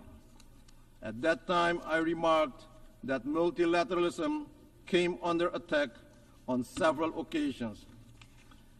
And 4 years onwards, we still have a long way to go. We must work collectively and with a sense of urgency and positive attitudes towards a renewed commitment to a multilateral framework that is more inclusive, more equitable, more accountable, with the ultimate goal to create a better, safer, and more productive planet for our people now and in the future. In conclusion, Madam President, the theme, "Leave No One Behind," is a call to action, but is also a challenge. For smaller countries like Suriname, the global system often continues exclusion, sometimes in new version and new style. As we continue our renewed commitment to building a more just, inclusive, and equitable international system where accountability is important, and together, Madam President, we must ensure that no nation, no community, no individual, no woman, and no children is excluded or left behind from the promise of peace, prosperity, and dignity. Let's live up to the spirit of one for all and all for one. I thank you, and may God bless you all. On behalf of the Assembly, I wish to thank the President of the Republic of Suriname. The Assembly will hear an address by His Excellency Nikos Christodoulidis, President of the Republic of Cyprus. I request protocol to escort His Excellency and invite him to address the Assembly.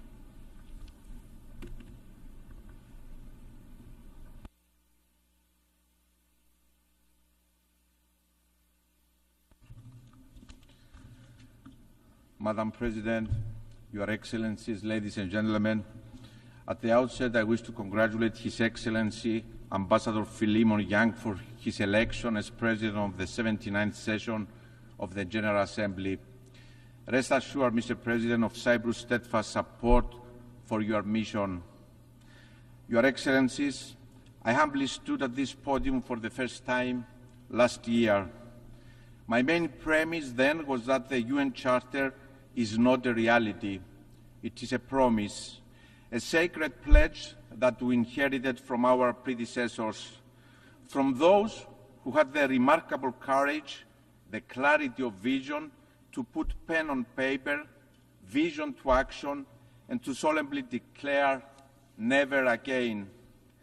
These great visionaries who had the audacity to build peace upon still burning ashes of war assumes the tremendous responsibility to look beyond the horrors of the past, to learn from history, no matter how painful, and to lay the foundations for a world anchored on peace and stability, respect for international law, the sovereignty and territorial integrity of states.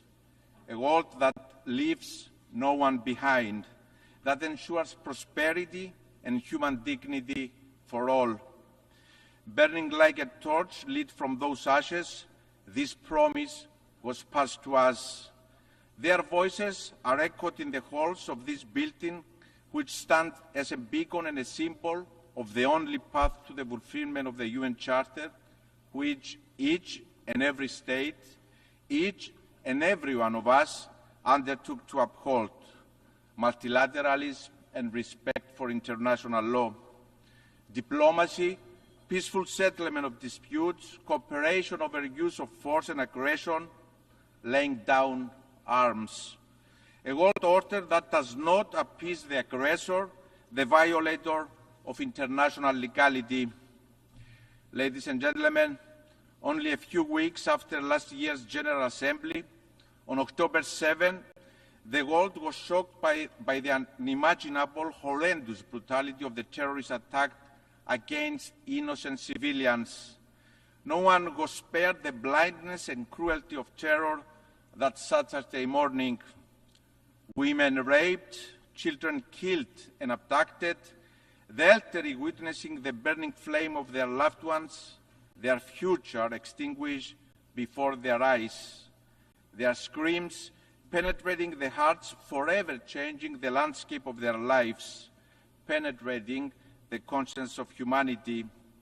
There is never, ever any justification for terror.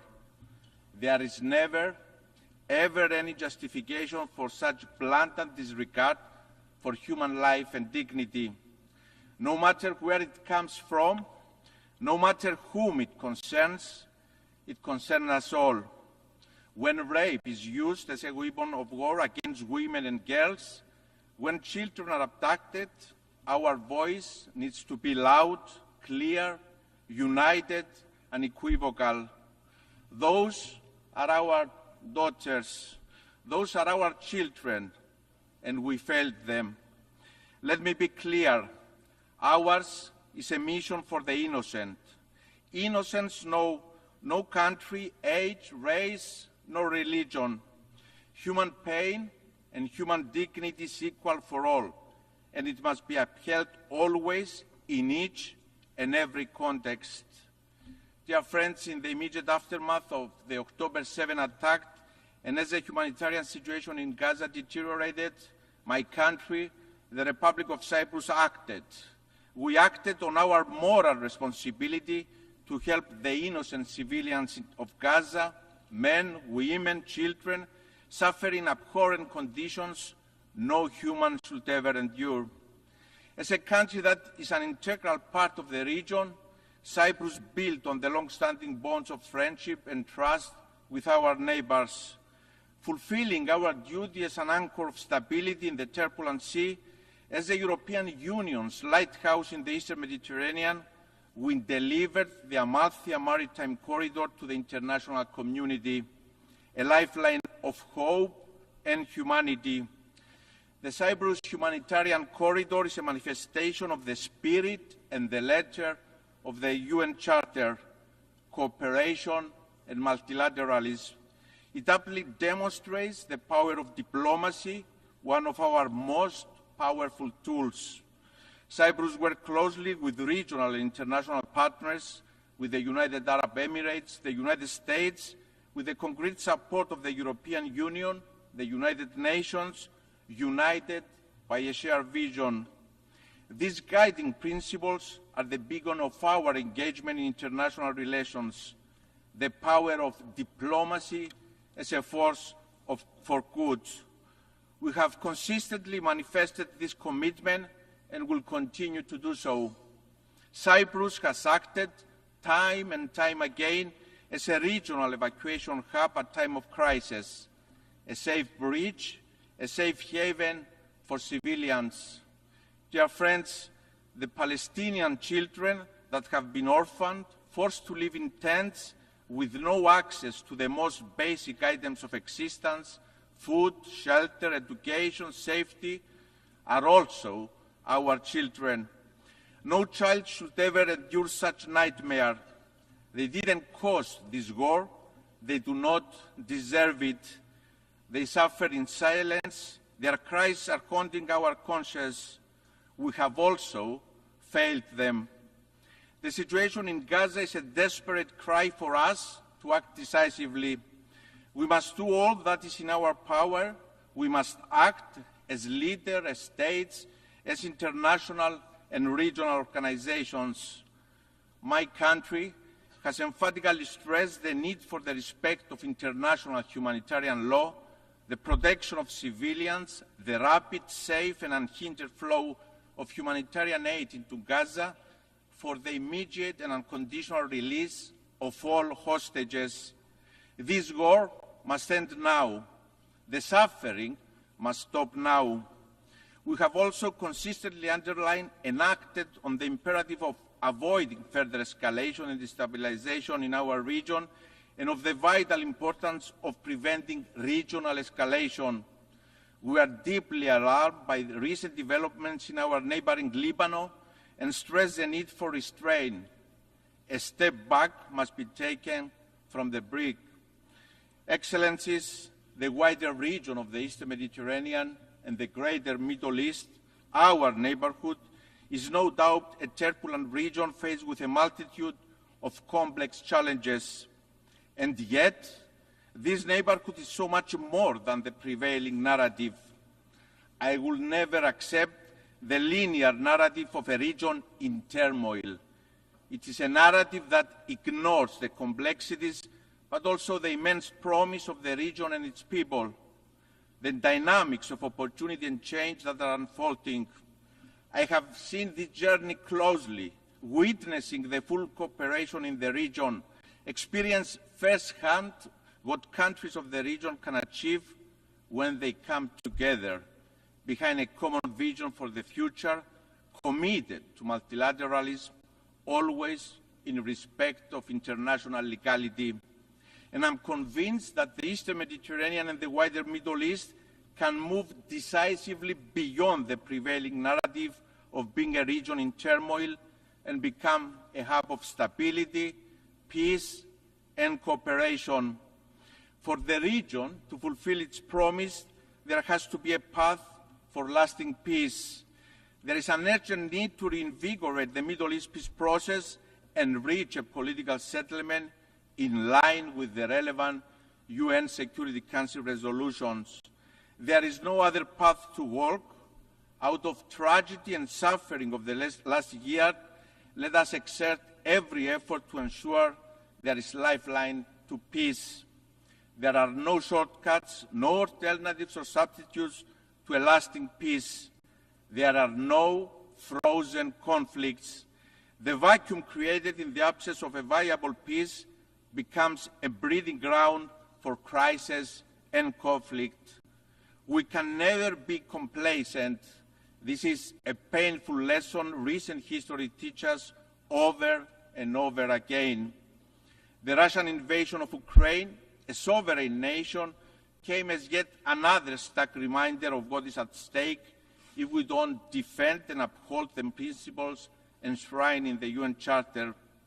Cyprus strongly condemns any breach of international peace and security effected through military action by any state against the independence, sovereignty, and territorial integrity of another state. My country has stood in an unwavering manner since the first day of the Russian invasion on the right side of the history. Cyprus, my country, itself a victim of invasion and continuing occupation, has steadfastly supported the unity, territorial integrity, and sovereignty of Ukraine. Madam President, Your Excellencies, the torch for peace in Cyprus awaits to be lit. This year, on July 20th, we mourned 50 years since the Turkish invasion of Cyprus. Through use of force, Turkey occupies a sovereign European state. It violates the sovereignty and territorial integrity of an EU member state. 50 years, half a century of continuing Turkish occupation of approximately 37% of the territory of the Republic of Cyprus, of continuous violation of the UN Charter, international law, including international humanitarian and human rights law. 50 years that the displaced stoically await to return to their ancestral homes. 50 years that the mothers of the missing stoically await the remains of their loved ones to lay them to rest in peace. Half a century of blatant disregard of UN Security Council resolutions, resolutions that have also called for the return of the fenced town of Varosha to its lawful inhabitants and its transfer to the administration of the UN. And yet, 50 years of resilience and hope by Cypriots, hope for peace, a burning desire and a deep belief by my people, by all Cypriots, that this cannot be the future of Cyprus. It cannot be the future of our children and of the generations to come. They deserve to live, to thrive in coexistence and co-creation in a reunified country in conditions of viable peace. I'm often asked, dear friends, if I'm optimistic about peace in Cyprus after 50 years. Let me recall the words of Jean Monnet, one of the inspired founders of the European Union, when he proclaimed that this is not the time for blind optimism or paralyzing pessimism. Now is the time to be determined. And so the answer is that I'm determined to work tirelessly and bravely for peace in Cyprus, to reunify my country and its people in a modern, viable European state with no troops of occupation, no foreign guarantees. I'm determined to provide for all Cypriots all rights and fundamental freedoms that other Europeans enjoy. They deserve nothing less. I'm determined not to fail them. To my Turkish Cypriot and Greek Cypriot compatriots, I hear your call for peace. It has not faded over time. It has grown louder, more determined. We look to the UN Secretary General, who understands the imperative of reunification, to fulfill the promise of peace, to deliver on the pledge of the UN Charter. I'm determined to continue exerting all efforts to resume negotiations for a viable solution to the Cyprus issue with the only framework, the relevant UN Security Council resolutions that call for a bizonal, bicommunal federation with political equality as defined by the relevant UN Security Council resolutions and fully in line with EU law, values and principles. Your Excellencies, since the last time I stood before you in this hall, we have exerted every effort to resume the peace process. There is no alternative to the path of peace. I'm committed and I'm ready to sit at the negotiating table today, not tomorrow, today. I have clarity of vision for the future of my country, for the future of our children in a unified, prosperous, viable European state. To Mr. Erdogan, history will judge us, and history is unforgiving in the light it casts on leaders who have an opportunity to deliver peace and instead choose the path of revisionism and disregard for international law. Those who want to lead must lead by example. The voice of morality, Mr. Erdogan, cannot have selective historical amnesia or selective sensitivity to violations to international law. The aggressor, the violator of international law, cannot be the advocate of legality nor point the finger to others. On this podium yesterday, we heard Mr. Erdogan call for the disregard of the UN Charter, the violation of the UN Security Council resolutions and international law, including the UN Convention on the Law of the Sea. And my response, the response of the international community, is clear. Illegality stemming from invasion, aggression, and use of force cannot be recognized. International law is not a la carte. Its interpretation does not change depending on who is the violator. It applies equally to all contexts, to all countries. It applies to Turkey, a country that 50 years ago used force in violation of the UN Charter, invaded the sovereign state, and is an occupation force in Cyprus. It is an affront to this plenary to name an invasion a peace operation.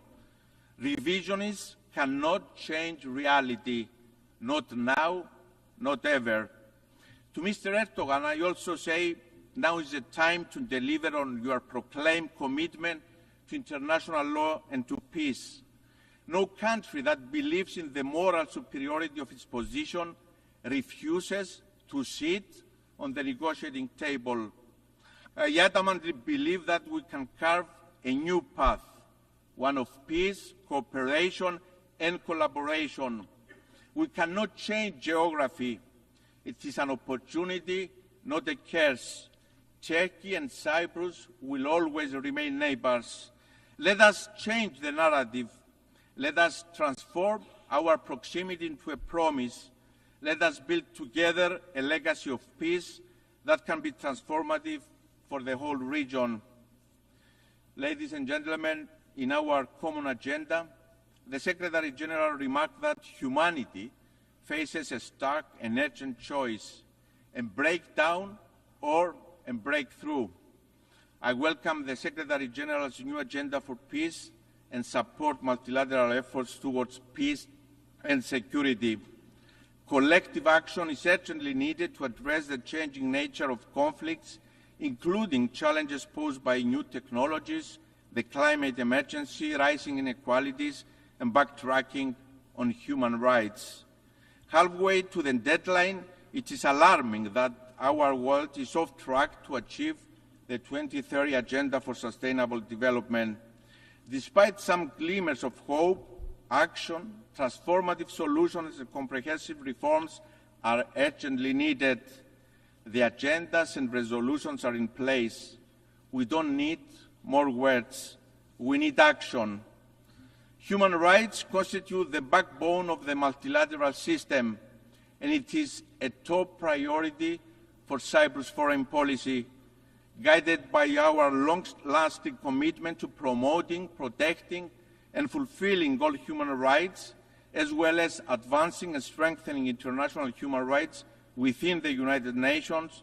Cyprus has announced its first-ever candidacy for the Human Rights Council for the period 2025-27, with elections taking place this fall.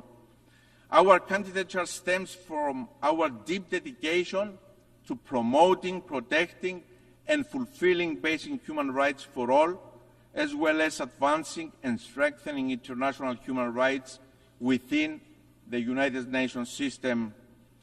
Ladies and gentlemen, the world is at an inflection point. Our children, the generations to come, are watching, and they will hold us accountable.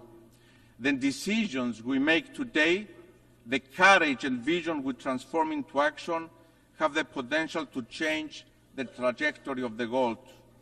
We have an opportunity to come together and through multilateralism, by upholding the primacy of the UN Charter, to build a safer, more secure world.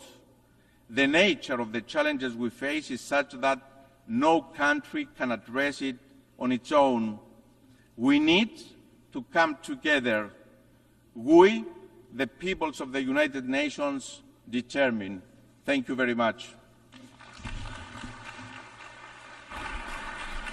On behalf of the Assembly, I wish to thank the President of the Republic of Cyprus. The Assembly will hear an address by His Excellency Petr Pellegrini, President of the Slovak Republic. I request protocol to escort His Excellency and invite him to address the Assembly.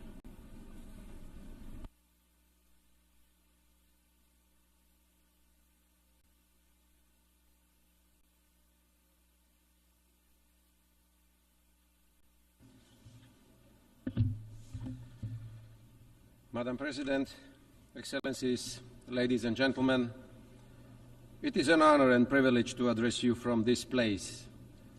It's the first time for me in my capacity of President of Slovakia. The United Nations organization, which we helped to found with our brotherly Czech nation under Czechoslovakia's flag, has been here for almost 8 decades. We could spend hours discussing its imperfections or flaws.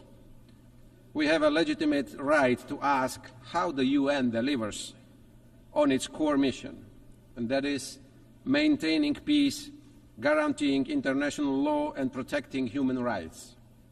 And most importantly, why it fails to do so quite often. Despite all its faults and failures, the UN is the only truly global forum we have. It is the backbone of the world order based on rules and international law. The cornerstone of the world as we know it. The UN is a vital international ecosystem for most countries in the world, including Slovakia. The sovereignty of the majority is, to a great extent, based on our ability to cooperate, show solidarity, and look for points where our often different interests meet. It builds on our readiness to reach a compromise and respect our diversity based on shared universal values, rules, and obligations. Especially in today's uncertain times, it is a powerful pillar of sovereignty, just like its classic features, territorial integrity or independence of action. The way we cooperate tells us a story about us, where we do belong, what do we reach for, and eventually who we are as people, community, humanity. Our joint confidence in the existing system of international relations with the UN as its key element is what separates us from chaos and arbitrariness. In other words, from war and violence.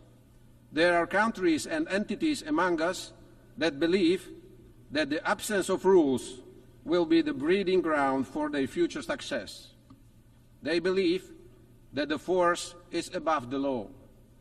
In reality, however, the collapse of a rules-based system would eventually get back at those who desire it the most today.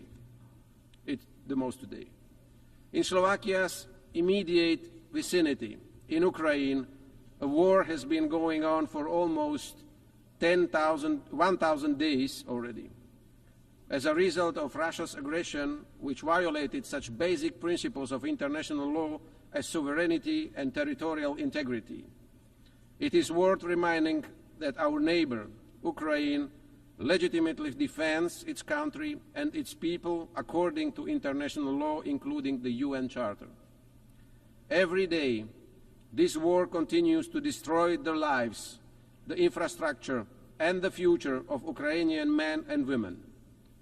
And it is of no good to Russia's people either, as they die too, and the war has come to them as well. The escalation grows. It is high time to start looking for a peaceful, sustainable, and just end to this conflict, based on the principles of international law and the UN Charter.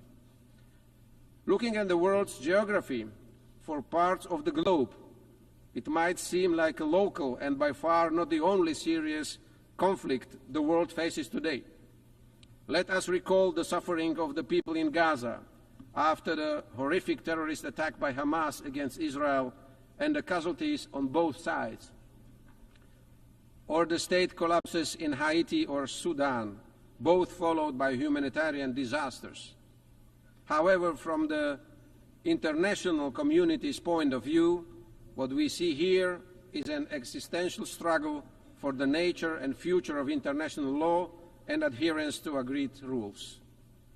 None of us today can think that the UN can fully prevent all wars and conflicts in Ukraine, the Middle East, Africa, or elsewhere.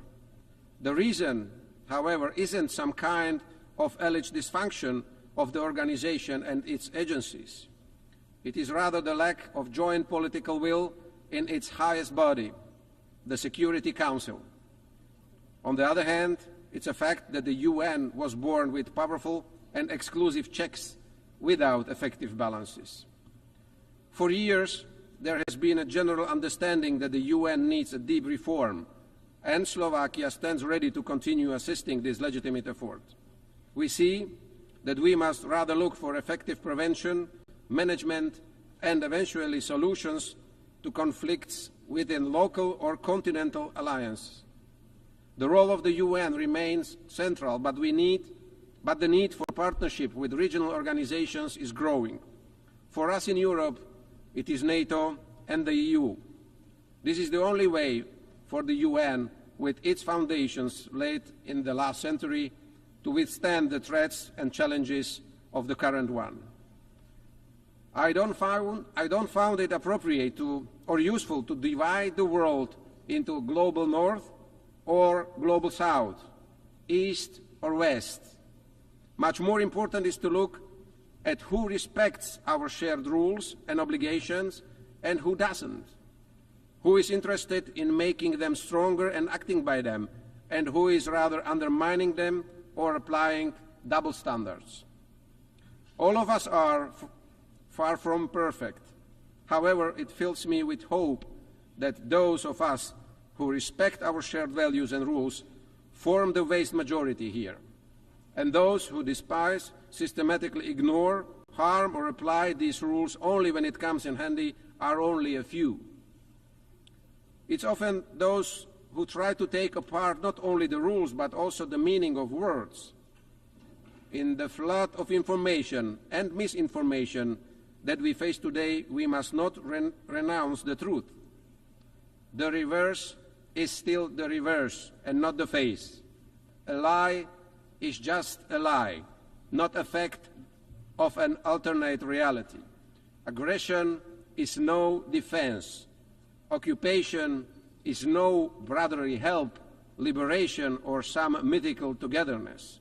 Likewise, war remains war, no matter what euphemism they call it. We must not forget that words and those who speak them, including traditional and social media, remain the most powerful weapons, determiners of good and evil. They can both fortify or disrupt unity and trust in our societies and communities. They can promote tolerance or spread hatred. It is of utter importance that we speak out against those who abuse words by giving them alternate or even opposite meanings. Promoting information integrity should be high on our priority list. The global debate on climate change is a good example proving we can do this. The denying of climate change and its evidence by renewed scientific teams around the world, quite common until recently, is in the face of increasingly destructive climate conditions and disasters, now obscure even in the most marginal opinion groups. Our emissions are already beyond the imaginary line of our Paris commitments, before which we could still significantly slow down what we, humanity, have caused through our activities. Blaming each other won't help either. We'd better do what we can. Let's invest part of our personal and political activity into what is already happening with our climate, mitigating the consequences of hurricanes, floods, and extinguishing fires, both figuratively and unfortunately also literally, is today's urgent climate agenda. Protection of freedom, human rights, and human dignity for everyone, efforts to reduce poverty, strengthening food security, upgrading health, hygiene and vaccination standards, environmental protection, preservation of ecosystems and diversity. Here, along with the climate change mitigation, I see a huge area of action for the UN and its specialized agencies too.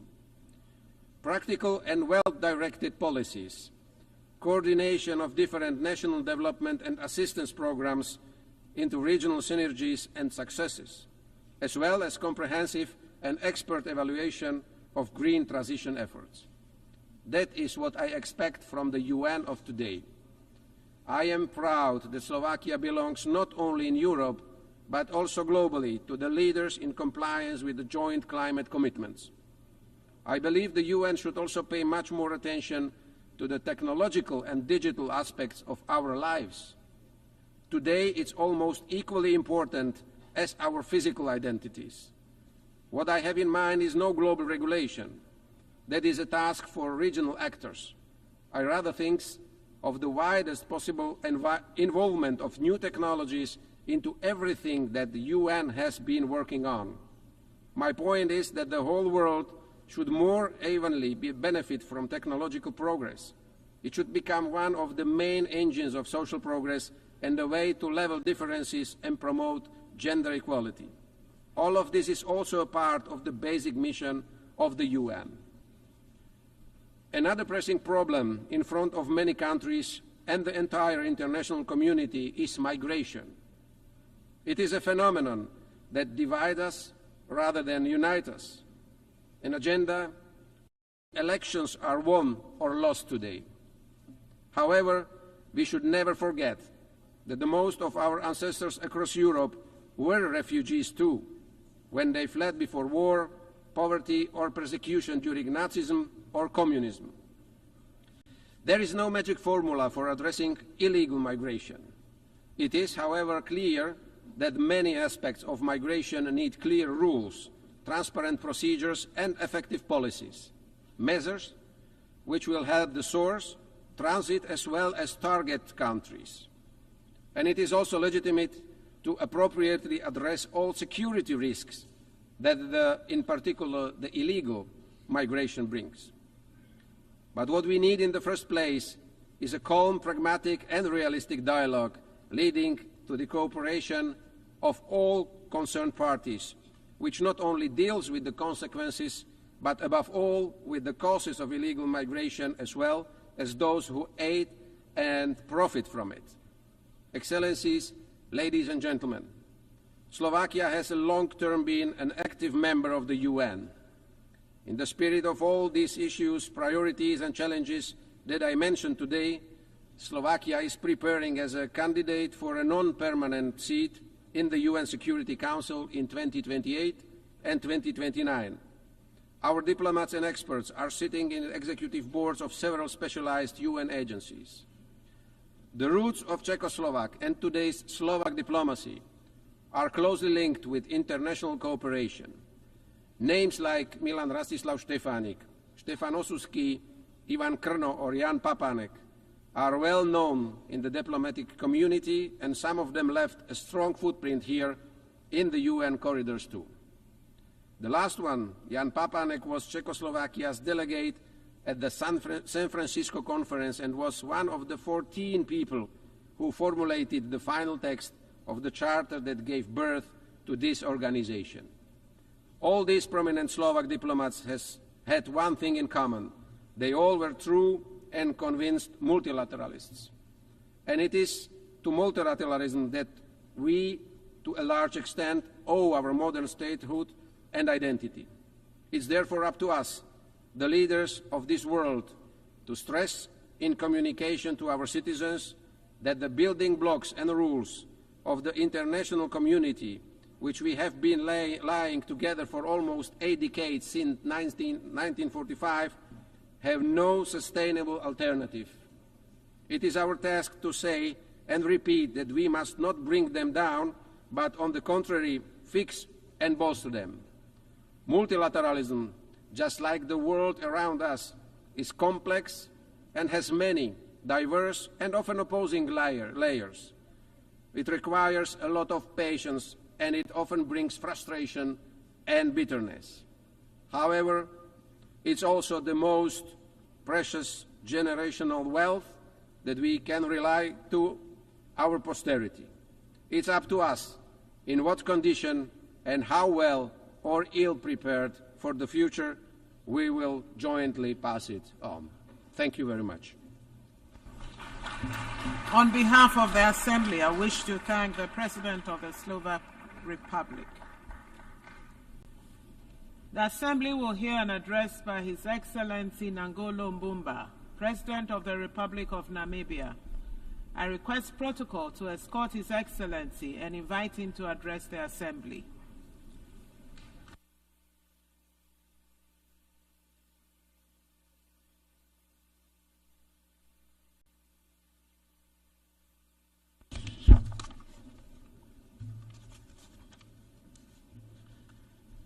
Madam Deputy President, the Secretary General of the United Nations, Your Excellencies, delegates, Namibia congratulates His Excellency Philemon Yang, President of the General Assembly. I also extend my appreciation to his successor, His Excellency Dennis Francis, for successfully steering the Assembly through trying times. It was during the 78th session where the relevance of the Assembly's work repeatedly came to the fore through reaffirmations. The theme for this general debate, leaving no one behind, acting together for the advancement of peace, sustainable development, and human dignity for present and future generations, aligns perfectly well with our shared aspiration for effective international cooperation. In this regard, the adoption of the Pact for the Future and its annexes on the 23rd of this month, 2024, is encouraging. Namibia is proud to have served alongside Germany as a co-facilitator of the Summit of the Future. I congratulate all delegates for their commitment that brought the pact to fruition, all of you. Namibia's interest in the Pact for Future is grounded in the understanding that multilateral institutions, including the Security Council of the United Nations, do not represent African needs and aspirations. The institution created in 1945 must better respond to today's challenges. At the core of the Pact is this recognition and the urgency for profound global transformation. At the heart of our quest to rebuild trust in multilateralism is a legitimate demand to be recognized as equal partners. Partners who can be trusted. Partners in the fight against war, against poverty, against global injustices and inequalities. Mr. President, Namibia is particularly concerned about the impact of climate change. Changes in ocean temperature have affected our fish stocks with potential long-term consequences for our livelihoods, ecosystems, and tourism. Namibia and the rest of SADC region are going through an El Niño phenomena which has adversely impacted our food security. In this regard, Namibia has to declare a state of emergency to address the severe effect of drought. As we approach the 30th anniversary of the Beijing Declaration, we are presented with a renewed opportunity to strengthen gender equality. Namibia remains among the top 9 countries globally that have close to 80% of gender gap.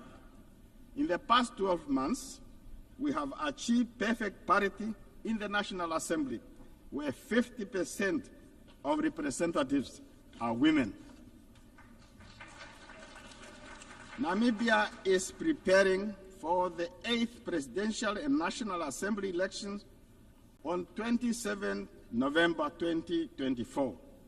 Political parties, including the ruling party, which I represent, have nominated female candidates We hope that the United Nations will have a female Secretary General in the near future. Namibia is working to develop a sustainable energy mix to support its ambitious industrialization agenda and to contribute to the world's efforts to combat climate change. We are establishing green industrialization ecosystem for decarbonizing industries that find it difficult to lower their greenhouse emissions. Investment in these key sectors is critical in Namibia. And Namibia is urging developed nations to scale up support for developing countries to facilitate gradual energy transition. Turning to international peace and security, there is an urgent need for this Assembly to support the modalities to actualize the adversary opinion rendered by International Court of Justice regarding the ongoing conflict in Gaza. Prolonged occupation does not justify or make acceptance the hardship and injustice endured. This is particularly true for the people of Gaza, who continue to be brutally massacred. As a country that has endured genocide, Namibia believes that Israel, by intent and by action, is committing genocide. Namibia continues to call for a ceasefire and humanitarian assistance to flow unhindered into Gaza. On economic matter, economic hardships will continue to affect the sister Republic of Cuba in stark contrast to the ideals of inclusivity and the goals of leaving no one behind. Namibia calls for the end of economic, financial, and commercial blockade against Cuba and calls for removal of Cuba from states that are accused of sponsoring terrorism. Namibia also reiterates its call for the immediate and unconditional lifting of illegal sanctions against our neighbor Zimbabwe, which hinders the country's capacity to achieve sustainable development goals. Further affronts to United Nations Charter, its purpose and principle is the continued disenfranchisement of the people of Western Sahara, who are denied the right to self-determination. The 79th session of the UN General Assembly must do more to change that situation. In conclusion, Namibia is a child of international solidarity midwifed by the United Nations, and therefore remains its firmest of proponents. The United Nations system can be strengthened if we hold hands and work together as bridge builders to illustrate, as illustrated by the Summit of the Future, by choosing the way of collaboration over enmity, peaceful dialogue over war and conflict, and de-escalation instead of escalating things, we can achieve our shared goal of more peaceful, just, and prosperous world. And I thank you for your attention. On behalf of the Assembly, I wish to thank the President of the Republic of Namibia.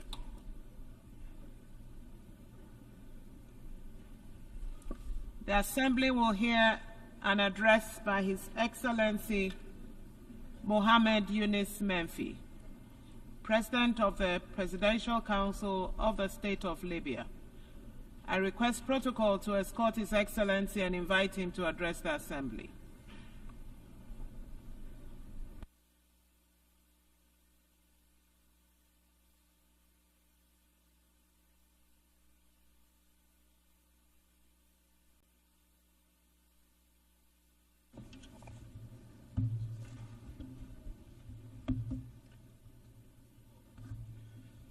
السيد الرئيس Mr. President, سيدات والسادة الحضور ladies and gentlemen, في البداية At the outset, يسرني أن أتقدم لكم بخالص I would التهاني like to على congratulate انتخابكم you لرئاسة الدورة on your election للجمعية as العامة President للأمم of the المتحدة 79th session متمنيا of لكم the United ولفريقكم Nations General النجاح في Assembly. المهام I wish you الموكلة and your إليكم. team all the success. كما أتوجه بالشكر I would also والتقدير like to للسيد express my thanks and دينيس فرانسيس appreciation to على Mr. Dennis قيادته Francis المميزة for خلال his الدورة excellent السابقة stewardship of والأمين the العام previous السيد session. أنطونيو Thanks are also غوتيريش due to His Excellency the على Secretary جهوده General Antonio المستمرة Guterres في for his تعزيز الأمن continuous والاستقرار effort to الدوليين promote international peace and ومساعيه security as الحميدة well as his لتحقيق good الأهداف offices السامية to للأمم achieve the المتحدة noble objectives of the ودوره United في Nations تعزيز and حقوق his role in الإنسان. promoting human rights. السيد الرئيس، السيدات والسادة، Madam President, ladies and عانت gentlemen, ليبيا على مدى أكثر من عقد من الزمن for over more مراحل than a decade انتقالية from متعاقبة successive شابتها transitional العديد من periods الصراعات والحروب tainted غير with المبررة unjustified بين conflicts and الأشقاء wars among والتي brothers. غذتها They were تدخلات fueled خارجية by foreign تسعى إلى إضعاف interference aimed الدولة at weakening the وتعميق state, الانشقاق deepening والسيطرة على divisions, مواردها الطبيعية and controlling its natural وقرارها resources السياسي as well as والاقتصادي، its political وهو and ما social يتطلب اليوم decisions. وقفة جادة This لاستعادة necessitates زمام a الأمور، strong stance فلا today تزال to regain التحديات control. أمامنا كبيرة Challenges ومعقدة، are huge ولا زلنا and نسعى complex before لخلق us. حلول However, توافقية we're still trying to لتوحيد reach الكلمة والصف consensual solutions to وجمع unite our الأطراف على words and طاولة ranks and واحدة gather all والعمل parties على around إيجاد one حل table وطني. to find a إلا أن national solution. الانقسام المؤسسي However, الناتج this عن institutional العرقلة division الممنهجة that لبعض is a result الأطراف of السياسية systematic وما obstruction تبعها by some من political نزاعات parties حول and الصلاحيات the subsequent والاختصاصات conflict over privileges أدى إلى and تفاقم prerogatives الأزمة led to السياسية the والمؤسسية escalation of بشكل this ملحوظ، institutional وزاد من and تعقيد political المشهد crises. السياسي It further بداية من complicated خلق أجسام political موازية إلى تجميد وإلغاء landscape. الالتزام This بالاتفاقات started with السياسية building المبرمة parallel bodies وقرارات مجلس leading الأمن ذات to the الصلة freezing and وصولا cancelling لاستخدام of our موارد commitment الدولة to certain كأداة political للضغط agreements السياسي، and resolutions of the Security وآخرها Council محاولة and the use العبث of بالقضاء the الليبي، resources of the state الأمر الذي as يجعل من واجبنا a أن tool for نتحمل political المسؤولية pressure, الملقاة على and the last of عاتقنا which was ونتدخل also عندما attacking يتعلق the الأمر Libyan بأمن المواطن وقوته. prosecution and السيد judication. الرئيس، And it is أن our الحل duty to shoulder السياسي our الشامل responsibility to لمساراته ensure the المالية safety of our country and its والاقتصادية strength. والأمنية، The comprehensive إضافة political لمسار solution, المصالحة including الوطنية، financial, economic, هو and السبيل الوحيد security paths لتوحيد in المؤسسات addition to national وضمان interests is the الاستقرار only way وصولا to إلى ensure our الانتخابات stability so وتجديد that we can الشرعية hold لجميع elections and المؤسسات renew the legitimacy وتقرير of all الشعب الليبي institutions لمصيره، so that the Libyan ونثمن people في هذا الإطار can الجهود ensure الوطنية self-determination. We والدولية commend الرامية all إلى national دعم and الحوار international بين effort الأطراف aimed at الليبية، promoting dialogue among ونؤمن different إيمانا Libyan راسخا parties. We بأن firmly الشعب believe الليبي that the هو Libyan صاحب الحق people في تحديد have the مصيره right واختيار to من يحكمه decide their ويدير destiny شؤونه and choose وثرواته، who to ويجب whom to govern أن it يعطى الفرصة للبث and في run its مستقبله affairs. من خلال تجديد الشرعية And this will be واستعادة achieved سلطته when we التي تسعى renew بعض the الأطراف legitimacy and إلى regain إقصائه، the control that فالليبيون some هم parties are الأقدر trying على to تقرير prevent. مصيرهم، Libyans والشعب هو are the most الفيصل في capable to اختيار decide من on their يمثله destiny, and والعودة people إليه can choose عبر who to الاستفتاءات represent النزيهة it وعقد through انتخابات the شاملة fair هو الحل الأمثل لإنهاء أي انسداد سياسي. السيدات والسادة، إن مشروع المصالحة الوطنية الذي يرعاه المجلس الرئاسي يسير بوتيرة بطيئة نتيجة للتطورات الأخيرة التي شهدتها البلاد ومحاولة بعض الأطراف السياسية عرقلته بكل السبل، وإننا نجدد التأكيد على أهمية تسريع هذا المسار لإرساء وتوطيد الثقة، وإننا في هذا الصدد In this نشيد vein, we بجهود commend the الاتحاد effort الأفريقي of the وندعو African لخلق Union. حوار We call ليبي for a لأجل Libyan dialogue إنجاز to ميثاق ensure وطني a ومؤتمر national مصالحة pact شامل and a ونؤكد على comprehensive ضرورة reconciliation مشاركة conference. كافة We stress الأطراف the need بطريقة for all بناءة stakeholders to للوصول إلى تسوية participate سلمية constructively to تعتمد reach على الحل a الليبي peaceful settlement بعيدا عن based on a الإملاءات Libyan solution والتدخلات away from any الخارجية foreign إذ لا dictations or يمكن التوصل إلى interferences. حلول We دائمة cannot reach من دون حوار sustainable صريح solutions وجاد without بين a الليبيين serious أنفسهم and honest ومن dialogue غير تدخلات among خارجية Libyans without any يضمن foreign وحدة interference. البلاد This would وسلامتها ensure the unity المجتمعية of وسيادتها. our country, السيدات والسادة، its social cohesion يصادف and هذا الشهر sovereignty. الذكرى السنوية الأولى This month لدمار coincides with الزائل the من first مدينة درنا anniversary ومحيطها of the destruction بسبب of parts of the إحصار city of دانيال Darna والذي due to يعد the حدثا Hurricane Daniel. مؤلما لا This ينسى was حيث an unforgettable, ترك خلفه painful دمارا واسعا event وخسائر that left بشرية behind a ومادية lot of جسيمة destruction ورغم and huge الآلام والحزن human إلا material أننا losses. أيضا نتذكر However, we تضافر also وتلاحم جهود remember الليبيين the والتي effort أعطت of the درسا Libyans who حيا came على together قدرة الشعب to الليبي draw a clear lesson للتغلب on the على ability of the الصعوبات Libyan people to overcome والأزمات the إذ ما obstacles and قرر حل crises they مشكلاته face. داخليا That's من when they غير decided to تدخلات solve their problems وإملاءات domestically خارجية without كما any foreign نجدد الدعم interferences or للجهود dictations. الصادقة We التي renew our بذلت support to the للتعافي sincere تمهيدا effort لإعادة for الإعمار في كافة recovery ربوع البلاد. as we pave the way for السيدات والسادة، reconstruction all ما over the يرتكبه country. الاحتلال Ladies and الإسرائيلي gentlemen, من جرائم إبادة وتطهير عرقي genocide and ethnic ضد الشعب cleansing committed الفلسطيني by the واللبناني Israeli occupation against يمثل the Palestinian انتهاكا and Lebanese صارخا peoples للقوانين represent الدولية a متمسكين heinous بمبادئ violation المحاسبة of international law. وعدم We الإفلات من العقاب uphold the principles ونشير of في هذا الصدد accountability إلى انضمام and we دولة should not ليبيا allow any إلى جنوب أفريقيا في impunity القضية and المرفوعة ensure أمام accountability. محكمة And الجنايات therefore, الدولية Libya بخصوص الكيان joined South الإسرائيلي Africa's case before the وانتهاكاته ICJ الجسيمة on للقوانين the والقرارات grave والمواثيق violations of the الدولية Israeli entity ولتعزيز to all المساءلة international على rules and الانتهاكات laws. والإبادة الجماعية And التي we must يتعرض لها ensure الشعب الفلسطيني accountability for كما أننا the نؤكد mass أن genocide and إبعاد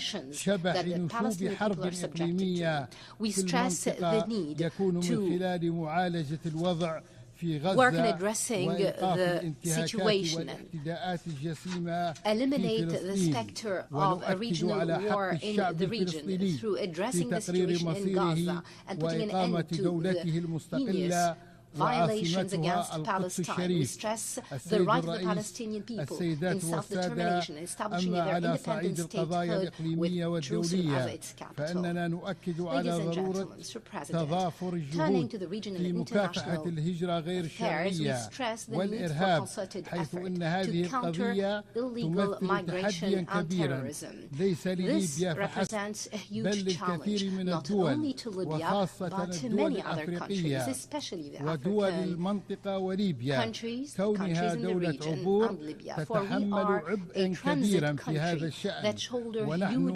burden نؤمن in أن this vein. We حل هذه believe المسألة that يتطلب the تضافر solution to الجهود this matter مع ضرورة necessitates مراعاة concerted التشريعات effort الوطنية while taking into والجوانب account all الإنسانية national وحماية legislations, حقوق المهاجرين humanitarian أما aspects and فيما the يتعلق protection of بالإرهاب migrants' rights. فقد عانت Turning to ليبيا بشكل terrorism, كبير Libya من has هذه الآفة gravely suffered ونجحت في from القضاء this على scourge. تنظيم We داعش succeeded بفضل in تضحيات defeating أبنائها Daesh thanks to the وجهود sacrifice of المؤسسة our العسكرية people and the effort وتضحياتها of the ودعم military المجتمع الدولي institution as well as ونحن the نواصل support العمل of the international على community. تعزيز We الأمن continue to work الداخلي on promoting وحماية domestic الحدود من security خلال and protecting التعاون our borders مع through المجتمع the cooperation الدولي with the international لإنشاء community. We مراكز endeavor أمنية to establish للتنسيق security الجهود centers بين to مختلف coordinate القوى الأمنية effort والوطنية among ودول الجوار different وأن national محاربة security الإرهاب forces and ليست neighboring مجرد مواجهة countries. عسكرية Combating terrorism بل هي is not ظاهرة a mere متعددة military الجوانب confrontation. It's a تتطلب تضافر الجهود multifaceted phenomenon that requires ونهجا greater شاملا يعالج concerted مختلف local and international أبعادها effort ورغم and أهمية a جهود الأمم المتحدة comprehensive في هذا approach الصدد that addresses its نرى different ضرورة dimensions. تطوير And despite the آلية efforts of وطنية the United لمواجهة Nations in هذه Spain, we التحديات believe in need to بعيدا عن develop national التدخلات mechanisms السلبية. to counter السيد these الرئيس challenges away السيدات from any والسادة negative أقول interferences. لقد آن الأوان أن نرص Ladies and صفوفنا وأن نمد I stress that جسور it's high الوحدة time to close لنجعل من ranks and تضامننا build bridges حجرا of unity. لأساسي Let's make our لوطننا solidarity the cornerstone هذا of الوطن our المعطاء homeland. This وشعبنا generous الكريم homeland المحب and للحياة people who love أقول life. لكم إننا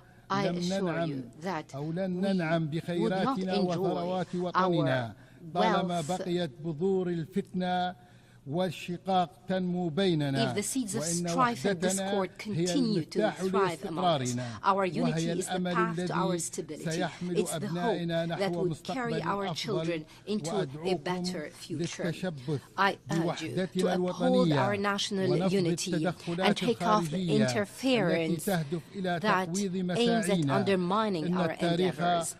يشهد History على bears عظمة هذا witness الشعب to the greatness الذي of this ألهم people, the أمما Libyan people, وشعوبا who was a source of عبر inspiration العصور to nations and peoples for ويبرهن على decades. أنه رغم They كل ما proved يمر that به من despite all تحديات challenges يعود دائما experienced, أشد قوة they وصلابة always raise up وبأسا stronger ولا and more ينسى resilient الليبيون من and وقف adamant. إلى جانبهم Libyans will not في forget لحظات those who الشدة stood by them in وسنظل times على of عهدنا hardship. We will نعمل من continue أجل to work بناء مستقبل build مشرق a يليق bright بطموحات future worthy شعبنا of the aspirations and وآماله hopes of our ولن people. نبخل بأي تضحية في No سبيله sacrifice for شكرا its sake. والسلام عليكم Thank you, ورحمة and الله. peace and blessings of God be upon you. On behalf of the Assembly, I wish to thank the President of the Presidential Council of the State of Libya. The Assembly will hear an address by His Excellency Luis Rodolfo Abinader Corona, President of the Dominican Republic. I request protocol to escort His Excellency and invite him to address the Assembly.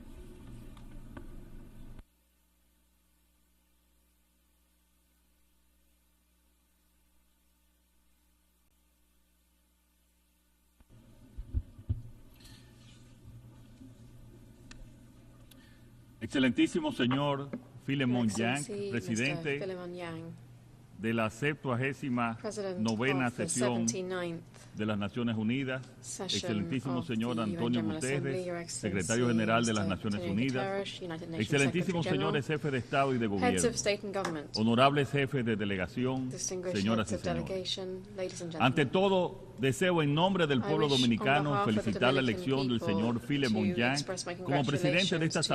asamblea Philemon Yang y a la on his vez election as agradecerle president su of this trabajo assembly. junto al secretario In turn, I general would like to por la thank him for his exitosa work and organización thank de the esta Secretary 79ª General for sesión the y successful en organization particular of de the la reciente 79th session finalizada and in Cumbre del particular Futuro. for the recently closed Este Summit of the ambicioso Future. esfuerzo This ha ambitious enfatizado la effort necesidad de stressed the need fortalecer el to bolster financiamiento international internacional financing para lograr el to cumplimiento de los ensure that objetivos we de can desarrollo attain the sostenible Sustainable ODS Development Goals, the y muestra la SDGs. voluntad sincera de It trabajar por un demonstrates the presente y sincere un futuro de determination paz, to work for bienestar a present ciudadano and y future of respeto a los peace, derechos humanos y a los civic valores democráticos. well-being, respect for human rights, Quiero and democratic resaltar values. que en el caso de República I'd like to Dominicana emphasize that hemos logrado avances in the Dominican considerables Republic, en we los have made ODS, considerable en la reducción de la headway in pobreza, the en la SDGs, seguridad in poverty alimentaria, reduction, la food sostenibilidad security, energética, energy sustainability, seguridad ciudadana y public acción safety, climática, and climate por mencionar action, just to algunos cite a few ejemplos. examples.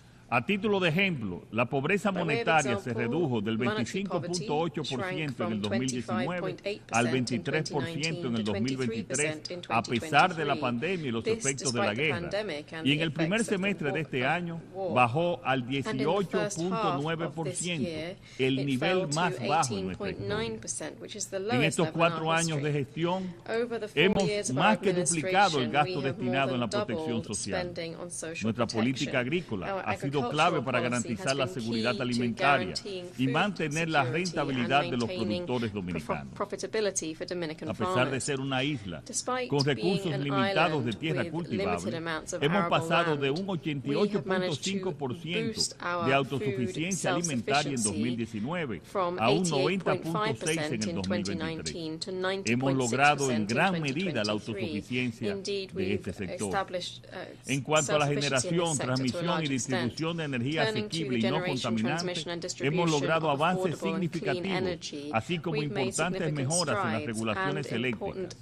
Iniciamos la construcción de 2.000 nuevos megavatios de generación térmica, de las cuales ya hay 400 megavatios instalados, y contratamos 1.674 megavatios de energía renovable, con 647 megavatios ya en operación y 1.030 megavatios en construcción.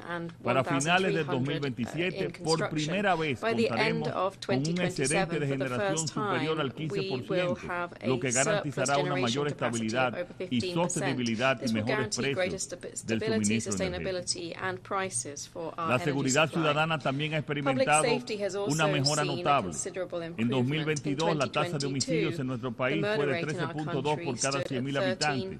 En 2023 descendió a 11.5 y en lo que va de 2024 se sitúa en 9.9. Este índice está por debajo del promedio de América Latina y el Caribe, que según los datos de la ONU es de 17.2. Mantenemos un firme compromiso de enfrentar la triple crisis planetaria: cambio climático, pérdida de biodiversidad y contaminación, jugando un papel fundamental en la creación del Fondo para Daños y Pérdidas y alcanzando la meta del 30 por 30 en la protección de nuestro territorio marítimo.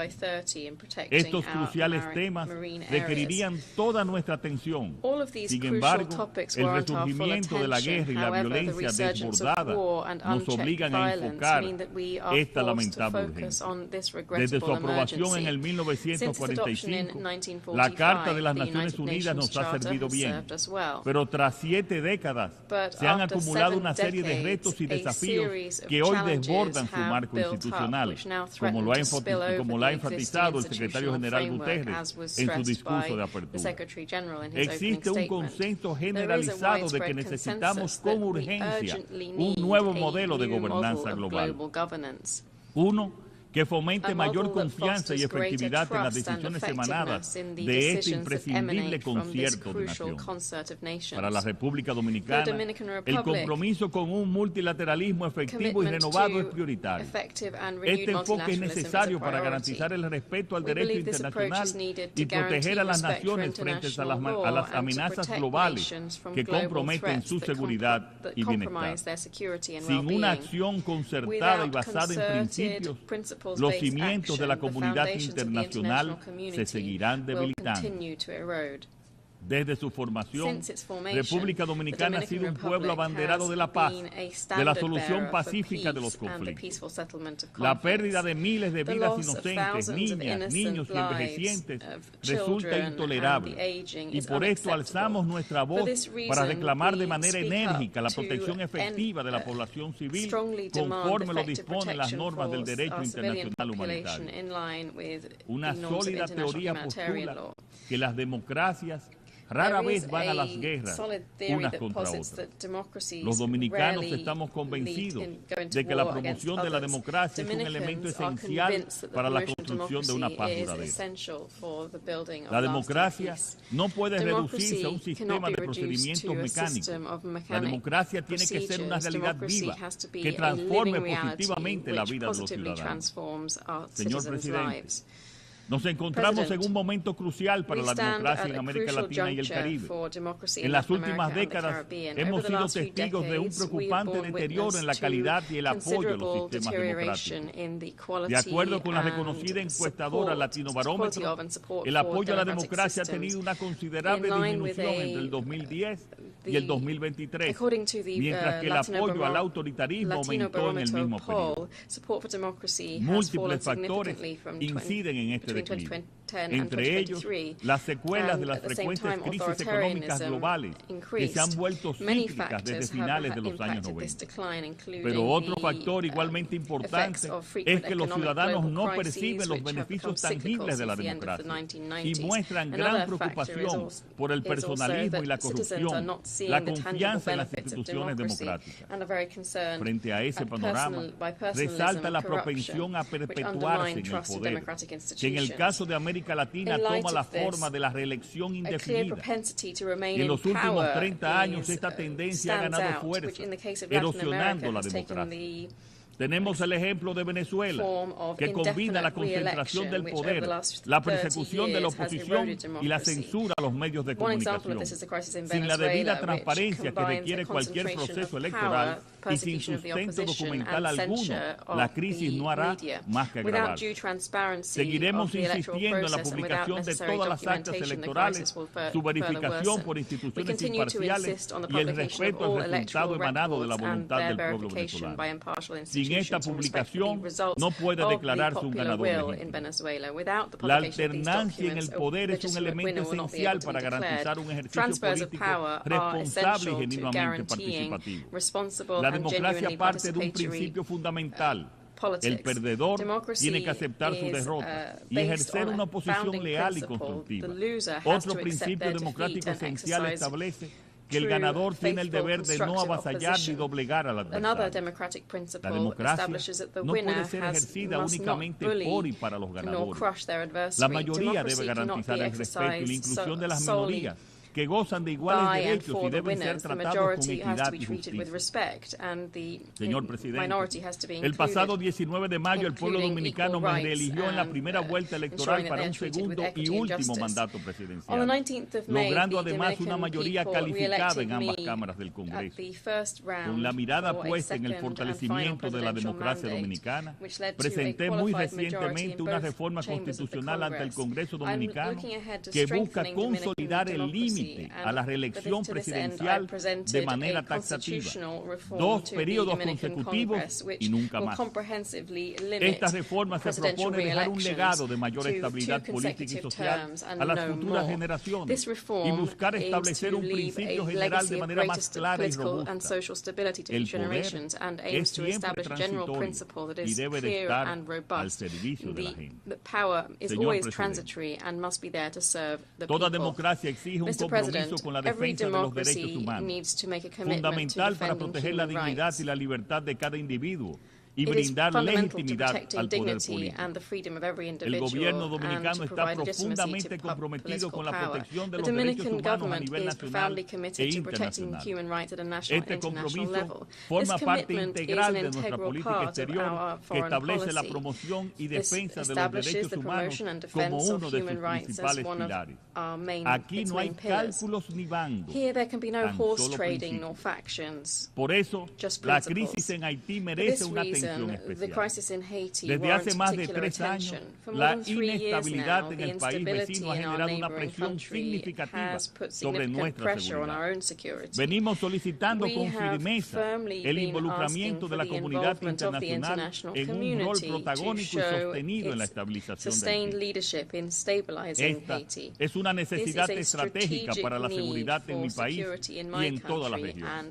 El Estado dominicano ha asumido una alta responsabilidad ante la crisis haitiana, que va mucho más allá de lo que le corresponde, proporcionando servicios esenciales a una gran población proveniente del país vecino. En el 2023, las atenciones médicas a inmigrantes haitianos generales representaron el 12% del total de los servicios prestados a través de nuestro sistema de salud pública. Además, actualmente hay cerca de 200,000 menores extranjeros en el sistema educativo público dominicano, de los cuales se estima que más de 147,000 son de origen haitiano. Estos datos reflejan la gran carga económica y sentido humanitario de República Dominicana, pero solos no podemos más. But we después can't de do un it largo alone. batallar por la After a aprobación de long varias struggle for resoluciones the en el adoption Consejo of de various Seguridad, resolutions within the finalmente Security se empezó a Council, vislumbrar un we camino hacia la finally began estabilidad to see con a la path creación del towards Consejo stability with the Presidencial de establishment of the Transición y Transitional la llegada de la Presidential misión Council and the multinacional de arrival apoyo of the a la seguridad en multinational Haití. security support mission in Haiti. Aprovechamos la We take this ocasión opportunity para to agradecer a express our Kenia thanks y al to Kenya presidente Ruto, and to que President ha cargado Ruto, con la mayor parte which de los has efectivos que provided apoyan the a la Policía majority of the Nacional Haitiana personnel y a Estados supporting the Unidos, Haitian país National que ha Police. asumido la We mayor further thank carga the United financiera y States, which has logística. shouldered most También of a the financial Jamaica, and Bahamas logistics y El burden. Salvador, que ya han enviado Likewise, we sus thank aportes. Jamaica, Bahamas, and El Salvador Asimismo, that have already a sent their CARICOM contributions. por sus esfuerzos en Further, favor we del thank diálogo y la CARICOM for its concertación en efforts Haití. towards dialogue Pero hasta and ahora solo se han desplegado agreement and 400 consultation in efectivos de la Haiti. The Dominican Republic MSS, de has un mínimo de 2.000 made its own requeridos para que la fuerza contribution sea by efectiva. providing health, Sin embargo, hoy emergency día no health se han services depositado to en el the Fondo Fiduciario multinational para security Haití support mission. los recursos To requeridos date, para only lograr el despliegue 400 of pleno de the la MSS fuerza troops y alcanzar have los been objetivos de deployed out of a minimum pacificación y of 1,000 that are respaldo needed a la to ensure eventual that the force can be celebración de elecciones effective. libres, justas y We transparentes. need this to be established Señores, so that the hemos llegado a free, este fair, punto con transparent grandes elections can be sacrificios, held. Ladies and pero a gentlemen, prácticamente we've un reached año de this la point with celebración de great las elecciones en sacrifices, but Haití, practically aún 1 no year están from dadas the las holding of condiciones elections in para Haiti, ello. the conditions are still not in No place podemos for us to do permitir so. que los We esfuerzos hasta cannot aquí allow alcanzados se the efforts that have been desplomen, made to date pues de lo to fail. contrario, If that el were to colapso de happen, Haití será Haiti's inminente collapse y would sus be consecuencias imminent, and the alcanzarán a consequences of toda that la would región. affect the entire region. Esta misión significa This mission una excepcional esperanza para is an el exceptional restablecimiento source de la of hope normalidad for the en Haití. establishment of Un normality in fracaso Haiti. podría A implicar la failure necesidad could lead de nosotros adoptar medidas to us drásticas needing para to take proteger nuestra drastic seguridad measures to nacional. protect our national Es security. inaceptable It's que a estas unacceptable alturas that at this algunos de los stage of the países que han game, tenido some of the incidencia en la countries that situación have had an haitiana impact o on the que se han Haitian comprometido situation con su or that solución have committed no to hayan resolving cumplido it plenamente con have sus not promesas. fully kept their promises. Mientras la seguridad nacional de While mi país esté my implicada, country's national no security cesaré de is reclamar implicated, por la I will not estabilidad let de up in Haití. my demands for Señor stability Presidente, in Haiti. República Dominicana y el President, gobierno the que Dominican presido Republic seguirán and the government that colaborando I con la preside comunidad will continue internacional cooperating de with manera the international solidaria community y in a comprometida para supportive, cumplir con los committed objetivos manner del to desarrollo meet the sostenible. Sustainable Development Goals. El panorama global The global nos exige landscape actuar means como una that we need to comunidad act as a cohesionada, cohesive como un verdadero community concierto de like a naciones y true con una meta concert of común y una nations visión de with futuro. one common goal Seremos and an evaluados aligned por la vision for the historia, future. no solo We'll por be los judged by discursos que history, not pronunciemos en only estos ilustres in terms of espacios, the speeches that sino we de give in these manera más illustrious importante halls, por las but acciones que also, more emprendamos en la importantly, for the práctica. actions that we No undertake in podemos practice. fallarles a We nuestro cannot fail pueblo, our no peoples. podemos We fallarle a la cannot fail humanidad, humanity. no podemos We fallarle cannot al fail futuro. the future. Muchas gracias. Thank you very much.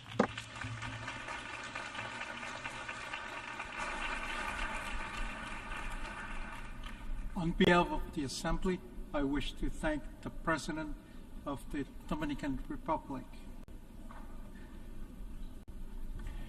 The Assembly will hear an address by His Excellency Klaus Werner Ioannis, President of Romania.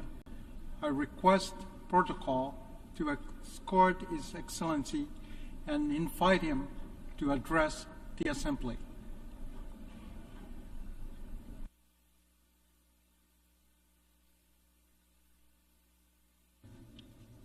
Mr. President of the General Assembly, Mr. Secretary General, Excellencies, we have all gathered here, the world leaders, with the responsibility of a better global vision and the will to make it happen.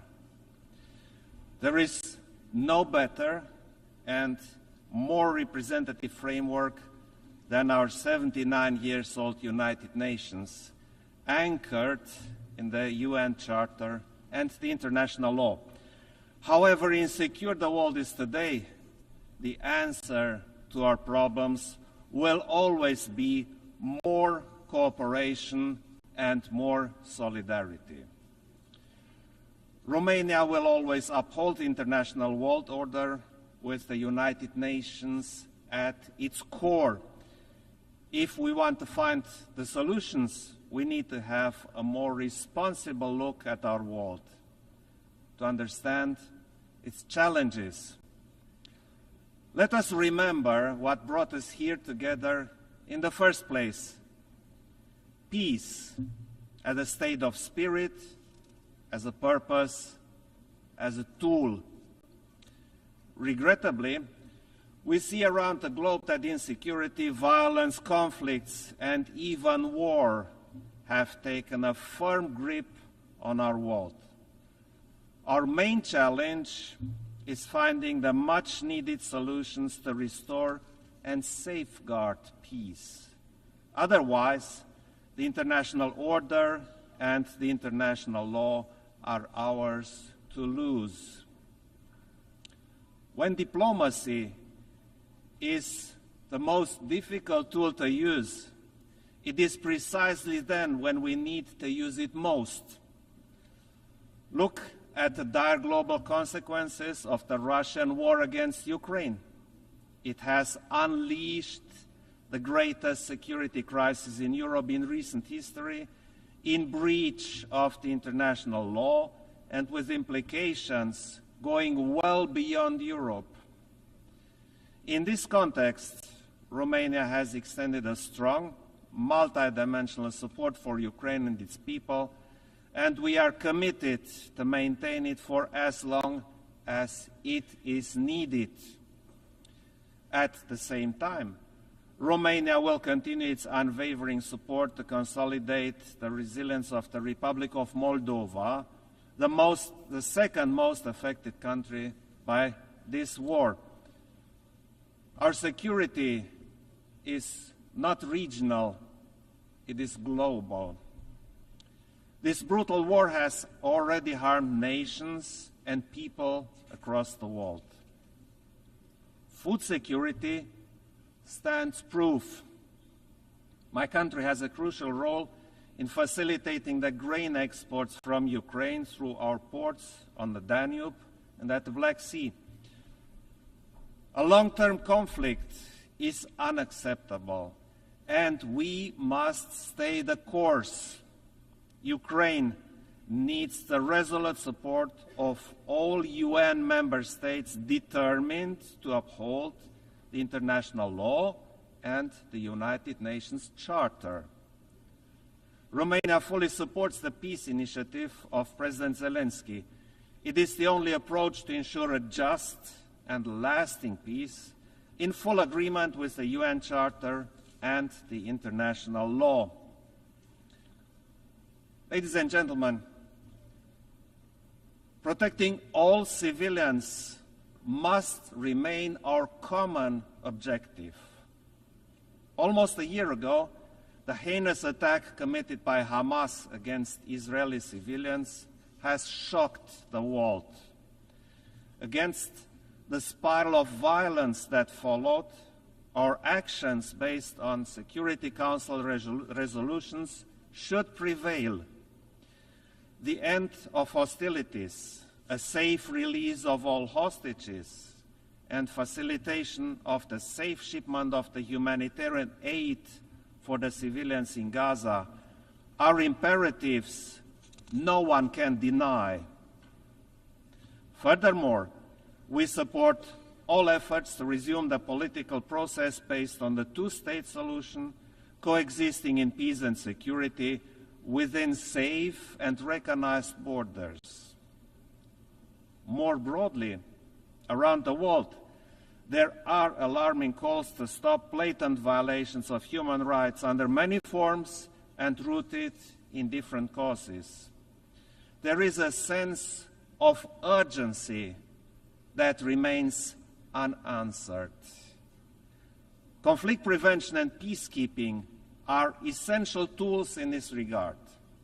At the same time, we must support the cooperation with regional organizations in view of their role in preventing, keeping, and enforcing peace. Distinguished audience, the impact of climate change is a growing threat to our security, and its consequences are already obvious. As these negative events increase, they impact demography, economies, energy, connectivity, and geopolitics. It is vital to further enhance international cooperation and ensure the much-needed civil protection mechanisms. Romania, actively participates at international level in the exercises, projects and actions to provide emergency response, especially to limit the impact of wildfires. The UN system is essential to mainstream our efforts and to create synergies. We need to accelerate our work to keep the 1.5 degrees target alive. And since climate change is a threat multiplier, Romania supports an integrated approach to the climate and security nexus within the United Nations system. Green transition also includes energy transition, while ensuring energy security as an important development marker. Ladies and gentlemen, we live in an era when we could fully enjoy the opportunities offered by information, innovation and connections. Nevertheless, instead of harnessing their potential to our common benefit, we see increased distrust and hatred. We see polarization and rise of extremism instead of coexistence and tolerance. Technology misuses, disinformation, and other hybrid tools are at the center of the problem with the aim of undermining our security. In such times, it has become way easier to destroy than to build. But it is now that we need to seek strength in global institutions, principles, and values, all of those which serve to safeguard human dignity. And human dignity cannot be secured without human rights. They are never optional and continue to stand as one of the fundamental pillars of the United Nations system. In this regard, international legal instruments have a crucial role. For example, in digital transition, we see that technology is a global amplifier of trends. It is up to us to decide whether it will contribute to a more effective and accessible public services. We also have to recognize the essential role of civil society, the human rights defenders, and the involvement of youth in advancing human rights. We are also following the situation of gender equality and the fight against gender violence. Romania is a firm supporter of gender equality, which we promote as member of the Human Rights Council and most recently of the Commission on the Status of Women. Distinguished audience, there is no viable alternative to the United Nations and the principles upon which the organization was built, which remain more valid than ever. Our focus is to continue the United Nations reform so that it will be fit to address current challenges and the ones looming, a more effective and more efficient United Nations, a more representative United Nations where trust can be fostered. Romania advocates for an extended Security Council where transparency and accountability are the norm, not the exception. A UN more accessible to the public and more meaningful, where youth can have a say on matters affecting them, where the voices of the civil society and other stakeholders are heard. This is why a pact for the future was so urgently required, to give fresh shape and purpose to our vision for the next generations. Finally, the United Nations has a continuous aspiration for a better world, from those who dreamed of peace and tolerance to those who will never stop fighting for it. A world where sovereignty, territorial integrity, international law, and human rights are respected, where each country can choose its own path with dignity and free from aggression, where every citizen is safe and free. This is our credo, and this is our call for action.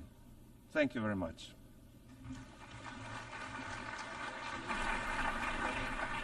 On behalf of the Assembly, I wish to thank the President of Romania. The Assembly will hear an address by His Excellency Felix Antoine Tshisekedi Chilombo, President of the Democratic Republic of the Congo.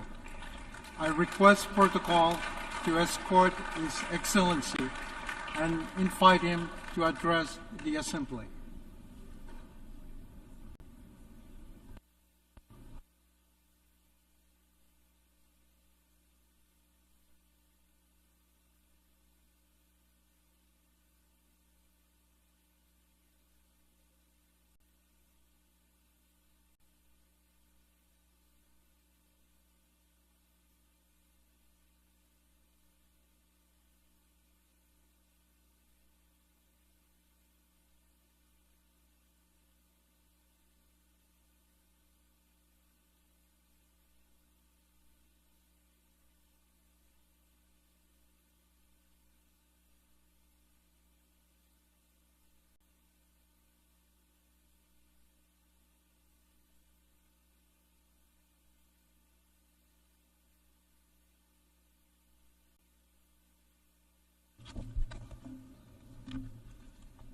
Monsieur le Président de l'Assemblée générale des Nations Unies ici représentée, c'est avec un immense honneur que je m'adresse à vous aujourd'hui pour la première fois depuis que le peuple congolais m'a renouvelé sa confiance en m'élisant pour un second mandat à la tête de notre nation. Ayant eu l'occasion de prendre la parole devant vous par le passé, je suis particulièrement ému de pouvoir le faire à nouveau en ce moment significatif pour notre pays. Je tiens à féliciter M. Philemon Yang pour son élection à la présidence de cette 79e session, de même que je rends hommage à vos prédécesseurs pour leur engagement constant au service de cette institution. Le thème de cette session, ne laisser personne de côté, agir ensemble pour faire progresser la paix, le développement durable et la dignité humaine pour les générations futures, résonne particulièrement avec nos aspirations en République démocratique du Congo.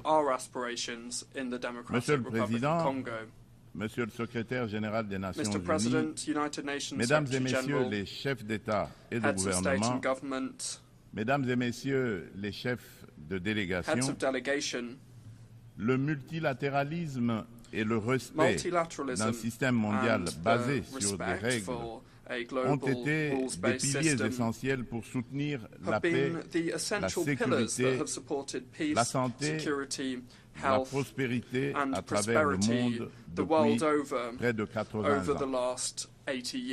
Les Nations Unies incarnent ces valeurs fondamentales et demeurent un acteur incontournable face aux défis majeurs que l'humanité doit surmonter, qu'il s'agisse de garantir la sécurité, de maîtriser le changement climatique ou de lutter contre la pauvreté.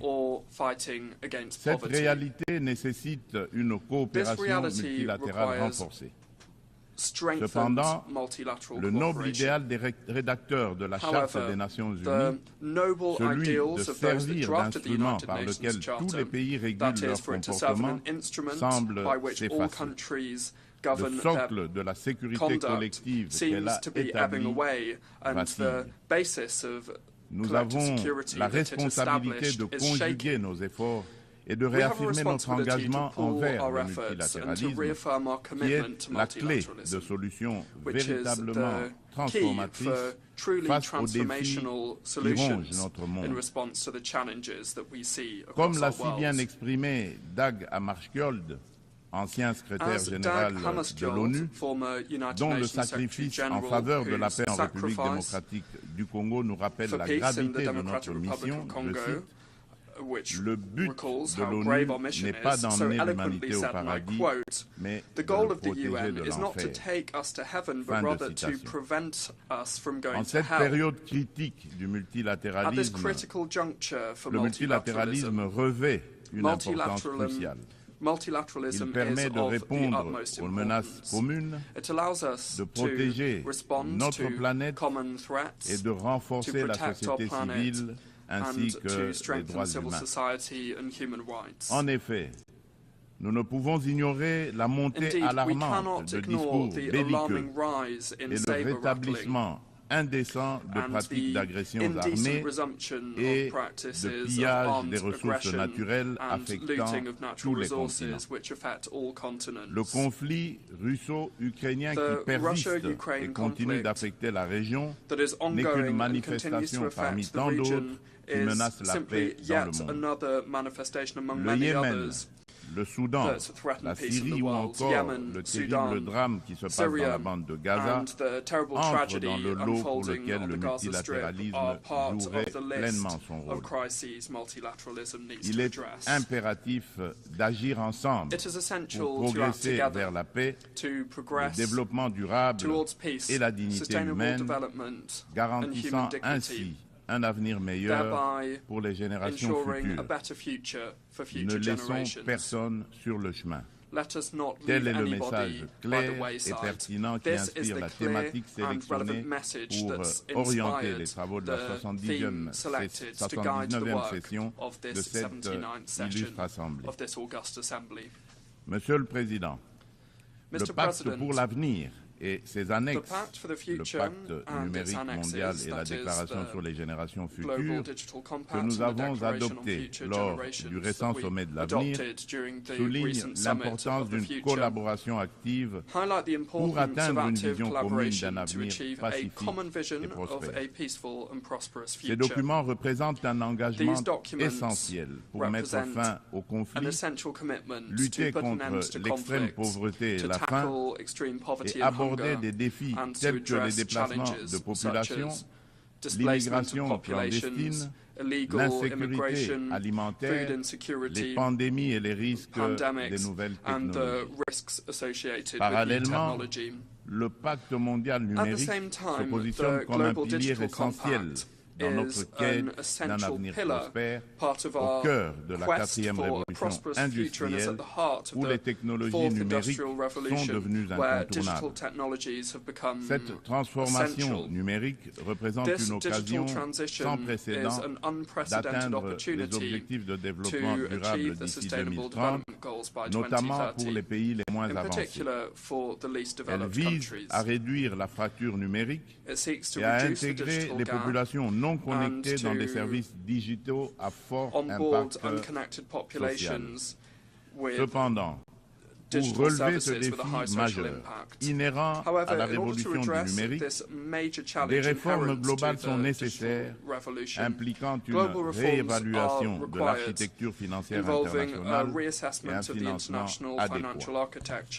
C'est pourquoi la République démocratique du Congo aspire à attirer des investissements pour développer la connectivité en Afrique et appeler à la coopération des partenaires multilatéraux et des opérateurs de télécommunications, avec à la clé un transfert de connaissances.